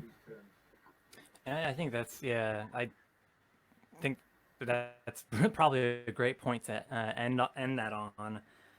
I think, I guess, when we do both at the same time, both change the political system and campaign for animal rights at this, we're such early days. I mean, it took, what, 350 or so years to end the use of the Colosseums and the killing of both humans and other animals through that. Is this a thing where you think we should put more of a focus on politics later on? Or do you think we should just focus our efforts in both regards now? Do you think it's practicable for us to do both now? Well, again, going back to, if you like, just the animal issue, I've always said it's kind of too early to go to politics for that. We need cultural change, but that does not mean that we wouldn't be involved with politics on in terms of these human issues. And then of course there's overlaps, food not bombs, and issues like that. And so there's lots of overlaps, or in David's terms, entanglements here that we do need to address, and we can address. And as Tom Reagan says, we can do both. We should do both, because it's not as though, you see, it doesn't mean that you have to go to every political meeting that comes up, and you don't have to go to every human rights march, and you don't have to go to every feminist meeting. It doesn't mean that. Pro-intersectionality means at its base is that we can focus on what we want to focus on, but we don't screw things up for the other justice movements while we do it in the kind of Peter way of trampling all over women's rights and all this kind of stuff. Again, nowadays that's a controversial thing to say, but a pro-intersectional thing would be certainly kind of be aware of the justice movements in our arena, our environment, and not do anything that's going to screw things up for them. At the very least, that's what pro-intersectionality means. But it doesn't mean that you've got to be fully engaged with them we more need to be allies, supporters, those kind of things. It doesn't mean that we've got to be fully paid up members of all this thing and go to everything. It doesn't mean that. I mean, I think some people who take an anti-intersectional view try and imply that this thing about we just don't have time to do that. And anyway, I want to focus on this. There's no. We're back to focus and scope. It's not a problem. You know, we should be cognizant of the scope, but there's nothing wrong with focusing where we want to focus. That's and I think that leads nicely into. I apologize, Paulina. I've just scrolled up and found your question. If you're still with us, thank you for your patience. But your question is actually back to some of those kind of regulatory things. And that question is, there is no single regulatory authority that will approve investigational new drugs unless they have been tested on animal models. How can we move away from these requirements? Would it be an option to test these drugs on animals with the diseases under investigation, which would give more real data in the sense that the disease would have developed over time and not 6 weeks, for instance? But the drawback would be that the process and pipeline of getting the molecule out of the market. And then I'm losing the rest of the question, Pauline, I apologize. But I think hopefully from the beginning of it, we can kind of get to the core of it. But I think that kind of ties nicely into some common themes, actually, which, you know, I think is probably telling going forward of this kind of, you know, how to approach politics as animal advocates. I think we talked earlier about subsidies for, you know, both plant farming versus using other animals, and how we kind of nudge governments to be open-minded to helping evolve things. And I think from a testing perspective, to Paulina's point, is kind of a similar question. You know, at what point can we change the testing and go back to those, you know, non-animal models, like I mentioned earlier, around using human cadavers and 3D printing and some of these new ideas, and changing the requirements? Because as long as companies are required to test, and I think we could get more specific, but you know, if there are requirements in place, businesses abide by that. So do you have any thoughts specifically around animal testing regulation? Yes. I think. Yeah, I mean, we've got to remember also that the anti-vivisection movement were pioneers in relation to the development of alternatives. You know, we got the Hadwin Trust and you know, Lord Dowding Fund and this kind of stuff. Do you have the technology to bring the question back up, Jeremy? Well, I've got the technology. The question is, can I use it? We'll see what we got here. Okay. This sentence, would it be an option to test these drugs on animals with the disease? Is that a typo? Is that supposed to be humans with the disease? I guess Pauline can expand.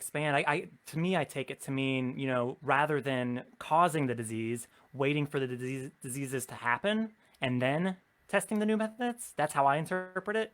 However, as Paulina rightly points out, you know, from a timeline perspective, you know, it's unlikely that the companies who need this testing, in inverted quotes, I don't know if they're going to want to wait. No, well, I mean, Paulina just clarified that they're referring to animals with the disease, so other animals. Well, you still got the extrapolation problem then, in the sense that you've got the species differences. But going back to the first sentence, yes, I mean, it is true. The standard scientific anti-vivisection position is to say that you only really get real data when you move to the human trials, and that the animal part of it is the legal part of it, and it's the legal mechanism by which you can get onto the human trials. So that would be the standard anti-vivisection thing, that the actual animal tests scientifically are meaningless. Legally, they are a pathway to the human trials. And so the idea then would be to replace the animal tests with the non-animal alternatives, of course, and then go to the human trials in a very kind of careful, controlled way. And the other argument, again, going back to capitalism, would be that you've got a lot of pharmaceutical industry which are based on individual companies that all kind of competing. You know, in this pandemic, are they going to come together in cooperation? Because they don't usually share their research data with each other. Now, we could make advances for human health probably by not just nationalizing the pharmaceutical industry, but actually making it a worldwide thing. That you would have a worldwide body in control of pharmaceutical research, and so therefore you wouldn't get individual capitalist profit-driven companies keeping the data to themselves, because the chances are that if you look at the data banks of each of these and put them all together, there's probably going to be a lot of interesting stuff there. It's just that at that moment they've got a financial interest to keeping them all apart, and also to oppose the development of generic drugs, which would be a lot cheaper because they want the proprietary drugs, which are much more expensive, And so, in terms of the cost, say, to health services, I mean, pharmaceuticals are absolutely extraordinarily expensive, and they would say in their own defense, well, that's because our R&D is extraordinarily expensive as well, and that is the thing. But again, if you had a worldwide system, then all the pressure would be downwards in terms of that economics. So economics is part of this, but legality is part of it, which was the beginning, at least, of the question. And that is true. There would be no regulatory body that would be. I mean, they would get into deep shit if they tried to just leap straight to the human trials. Ironically, from an anti-vivisection point of view, that's exactly what we're advocating, that you bring about a system where you can safely get there, right? Because the anti-vivisection case is that you don't get real data until you get it into humans. So that's why I question that thing about animals or humans, you don't really get real data until you put it into humans. And even then, you've then got gender issues that are a problem, age issues are a problem, demographics, regional geography are issues, and then really to know the effectiveness of drugs and the toxicity, you need to have it in the human population for a long time, which is a point I made earlier, and there's no way around that. You will never really know about whether something is useful and also non-toxic until a lot of people are using these things. So it's got to be very controlled. And of course, the pandemic at the moment is something that's going against that, because it's rush at the moment, right? Which goes against the entire idea of safe research. Because it would imply that some corners are going to be pushed. Seems to me that governments around the world need to take the profit out of this. So there's no, so on that level, there's no incentive to rush, because at the moment, it's going to be a complete minefield, isn't it? It's going to be a complete gold mine for the first pharmaceutical to go. We've done it. We've got the vaccine, right? I mean, they're going to be quids in then. So interesting. Well, it looks like we have another live question. So let's pop that up on the screen here. And 2 minutes. Yeah, we've got 90 seconds and counting. So we might run a little bit over the 2-hour mark, but we've got one question in the comments and one pre-recorded pre-question that we definitely want to get to. So there'll maybe be 2 more questions. So it looks like Lucinda has asked, hello there. I have a question regarding purchasing vegan products from large non-vegan companies such as Unilever, Subway, KFC, etc. I initially supported the idea, as these companies have more money to advertise vegan products to the mass mainstream market. For instance, fast food restaurants, advertising vegan foods on hundreds of bus stops, billboards, etc. Even James Asprey and Joey Carbstrong have a video. We'll provide links supporting this. And it looks like the question after that, I apologize, there is a character limit on this streaming app. So I think with that, going back to the core of the question, I think Roger and I probably have different perspectives on this. I guess, as we all do, I guess from my perspective as an individual, I like to look at as where I put my dollars as a form of my activism, or I like to refer to it as my spendivism. And I do think that when we give money in this capitalist system, give money to a vegan company, it's much more likely that that's going to be re-ingested into vegan items versus animal use. Hmm. And as you move towards these on the other end of the spectrum, the non-vegan items or animal bodies, what comes from them, and so on, and everything in between, I think there's this huge spectrum. I'm not trying to stir the question, but I think for me, I think as individuals, it's good for us all to be mindful of these things. I think there are scenarios where maybe someone's transitioning, maybe they're out with their mates, and there's not other options. I can envision a case being made there. However, for me as an individual, I personally prefer to put my dollars where it's most likely to go towards ethics that align with my beliefs.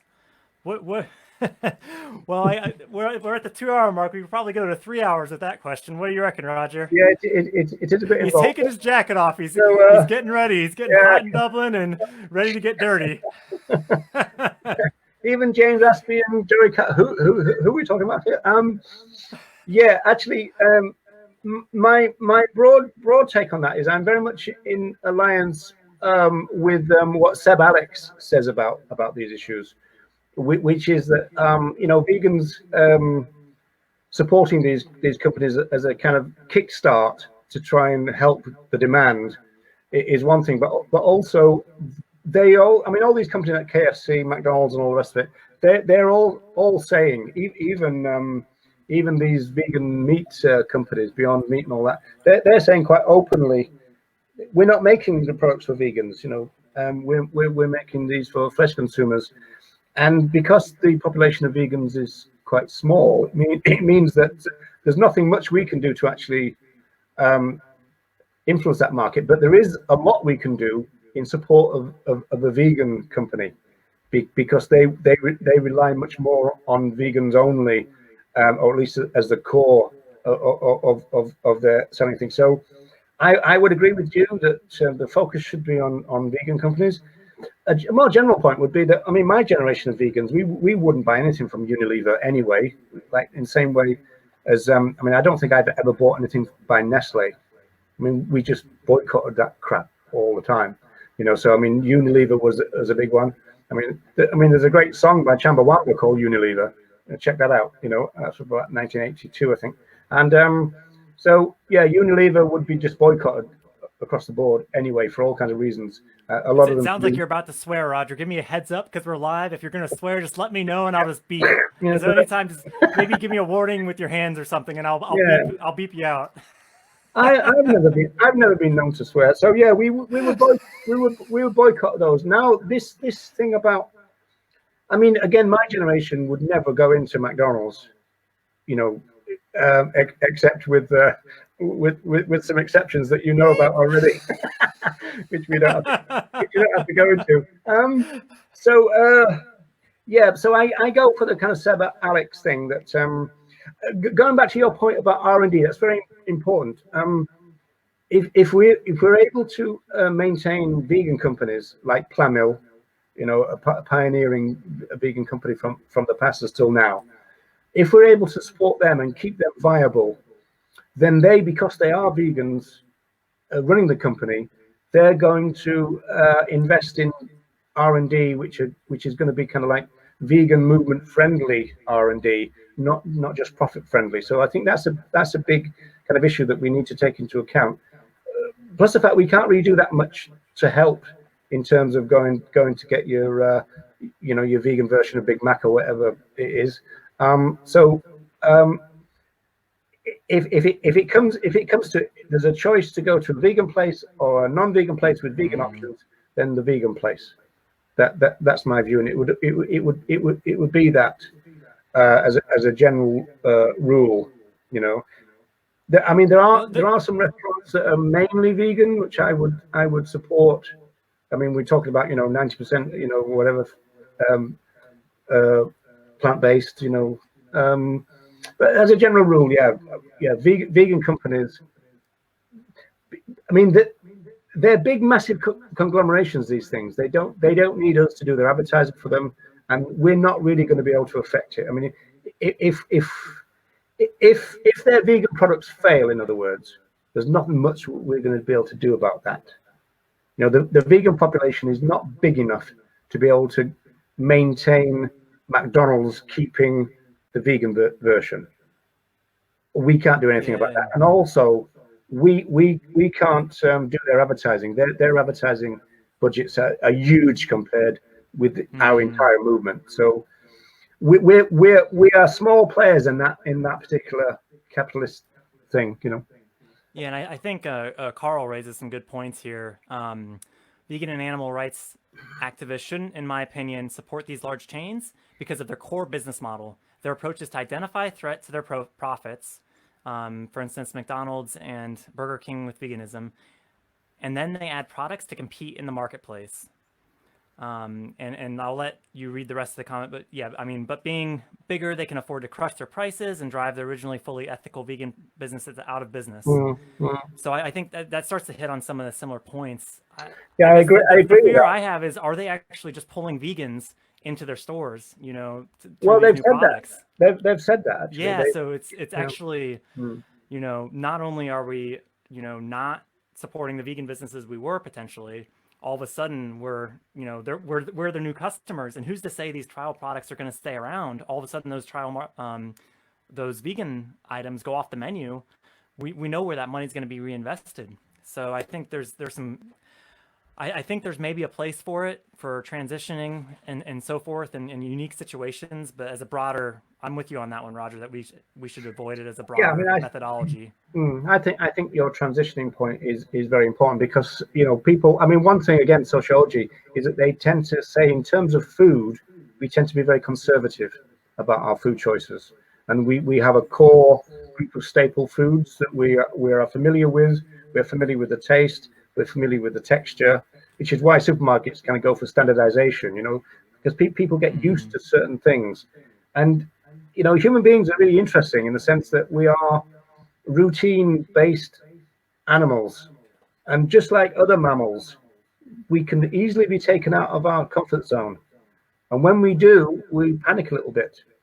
Pandemic, right? And you know, it's easier for us to do that, and so if you do that too much with food choices, you get the problem as well. So if you can have a plant-based version of things, you know, that aids that transition that you're talking about, because you're not then becoming the weirdo and the person who's, you know, not doing what everybody else is doing, and all those kind of social pressure, peer group things, which are very kind of you know, important.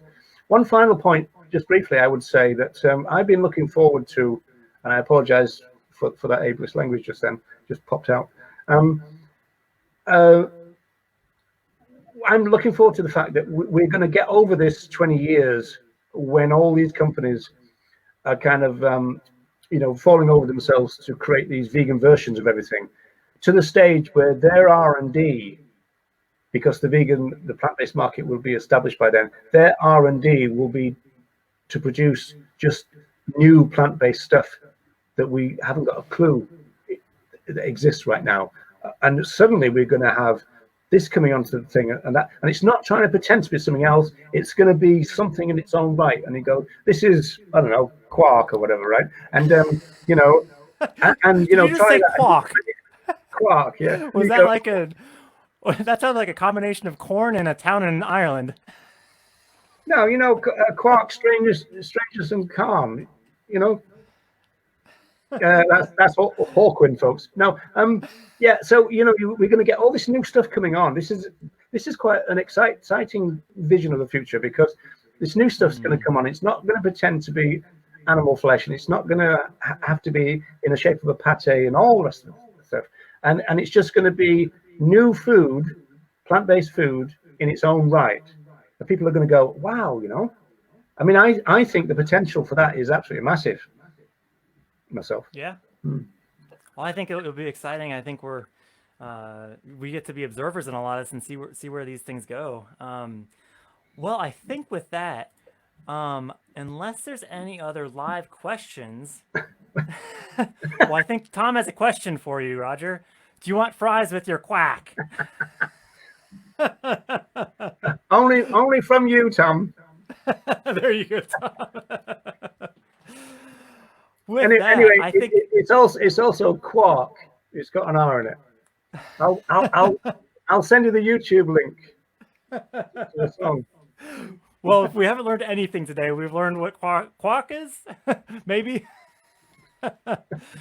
Well, I think moving on to that, I think we have one last pre-prepared question. Oh, you're joking. Roger, and it's nice and short in length, so it should be an easy one. I know what this one is. Oh no! I think you might know this guy. Do you know this guy, Roger? No, never heard of it.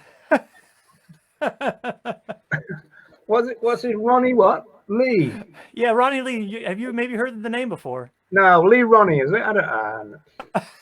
Lee What would be your strategy for the achievement of animal liberation? Maybe a good question to wrap things up with. So, Roger, if you could just give us an answer to that, we'll finish this out. Am I allowed to pass? I think you've used up your phone a friend, 50-50 split, and yeah, whatever the poll the audience. I think you've used all those up. So this one, I'm afraid you're out of your lifelines. Well, actually, on a serious note, I was asked recently about what I thought was more effective than the cube. I think you were on that call, Jeremy. And I said that the stuff that we're doing in Dublin, I thought was more flexible and broad-based and kind of catered for more variety of people, if you like. And I thought that was quite good. But, and to chime into what I know is Ronnie's position, Ronnie argues that we need kind of vegan events to be going on everywhere. Not just the big set piece events, and not just the kind of every now and again things, and not just in the cities, but we need stuff going on in suburbs, in towns, in villages, all over the place. Be it kind of vegan fairs or tabling, and that's what I see as in terms of what I would say. This is an educational strategy, but it needs to get out there, but everywhere. Seems to me, and at the moment it's the financial structure of the movement that prevents that, in my view. That's not the only thing, but certainly freeing up the finances and some facilitating mechanism would go a long way. I would argue for that, but I would certainly think that the kind of tabling. Certainly the kind of big set piece kind of stuff that we do, which is very visible. Visibility is important. If we could replicate that absolutely everywhere, I think that would be a major step forward. You know, I'm also not. And just to clarify a point, Roger, you referred to your setup being more flexible. Is that because you have signage with rights-based messaging on it, food samples, as well as the graphic footage? So there's kind of, depending on what people want to engage with.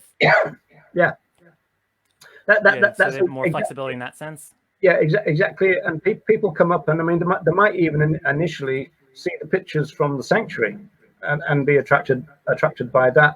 But of course, we as the advocates wouldn't ever leave it that way, because we would then draw them into the vegan issue kind of every opportunity, and also we would draw them into the ethics of the vegan issue as well. I mean, we get a lot of interest from vegetarians, and there's a lot of people I call vegan curious.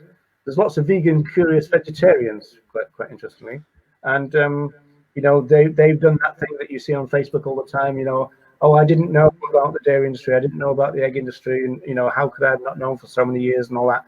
And so there are a lot of people now who are kind of vegetarian still, or even pescatarian, but they've already kind of gone to the plant milks, or they've eliminated eggs completely. You know, so they do. I know it's a controversial thing in the movement. they do see themselves as a journey, and that veganism is a destination. And you know, so they use us as a signpost. You know, kind of, you know, can you help us get there? You know, the restaurant guide that we give out is incredibly. And people are so pleased to get that. You know, that they're visiting Dublin either from within Ireland or they're on holiday, and they don't know where to go, and we give them this 4-page restaurant guide, and they're absolutely made up. You know, kind of, oh, thank goodness for that. You know, so on every level of help that they need, we're able to cater for it. And so that seems to be well, it's kind of obvious, really. You know, whatever they need, if you're able to cater for it, then it's obviously a good thing, isn't it? Yeah. But again, it's not as though we do that passively. We do that actively. So in other words, we don't just go, oh yeah, isn't it lovely that the you know, the other animals in the sanctuary buy. You know, that wouldn't be the deal. You know, attaching the ethics and rights-based message behind it. Yeah, that's right. So the signage is rights-based. Quite often, the signage is challenging, but also in terms of our discourse. Going back to the human rights thing and the point that you made several minutes ago, probably several hours ago now. Doesn't feel that long, Roger. It is. We often get people coming up with a stereotype view of vegans in their mind, and I've lost count now of people leaving the conversation by saying, well, actually, you know, your position is not what I expected. They expected the human hating animal lover or something, and they don't get that. They get a more rational, they get a rights-based thing, they get an entangled kind of thing, they get a farmer-friendly, it's not confrontational, but it's not, you know, it's not backing down either. You know, there's something online recently about some vegans don't want to rock the boat and need to be liked. I don't know where that comes from, because we wouldn't be vegan if that was our concern, would we? No, we inevitably rock the boat. I mean, like vegan education just on the table is a disruption, because it disrupts cultural speciesism. Cultural speciesism is nice and calm and wants to go along, committing the rights violations, no problem. When vegans enter that space, we create turbulence, we disrupt things, we break things up, we question things, we raise issues. That's one again, a bit of sociology. One of the main things about social movements is they ask questions and demand answers, and that's what you do on the street. We raise issues. People see them. If we're not there, they wouldn't even think about veganism all day. We're there, we raise issues, and we then create challenging scenarios for them to think about. We plant seeds, but we don't. It's not passive at all. We don't necessarily want to be liked. There's no point in creating a situation where you're going to be hated either, is there? Well, yeah, and that goes into a bit of the psychology and sociology with that. Well, did you say psychology first? Did you? Alphabetical order, Roger. It's alphabetical. You want me to go reverse alphabetical, or I can start doing that? Yes, I do. Yeah, come on. Well, I think looking at, because I guess just speaking of the main thing, I mean, you and Ronnie started to know each other goes back to the days of the ALF, and it seems like you both kind of gradually moved towards that education, or another way to put it, awareness building type campaigns. Do you think that is a broader thing that the movement could do as a whole? It seems like that's kind of happening already. I put it this way, that we've stopped looking for enemies to fight, and we start now looking for people to educate. Yeah, it's true. Yeah, I think along with that, I think in addition to street activism, there's lots of ways we can do that education or awareness building. And to me, I think there's no easy to answer this question. I think we both know that, and hopefully those watching know that too.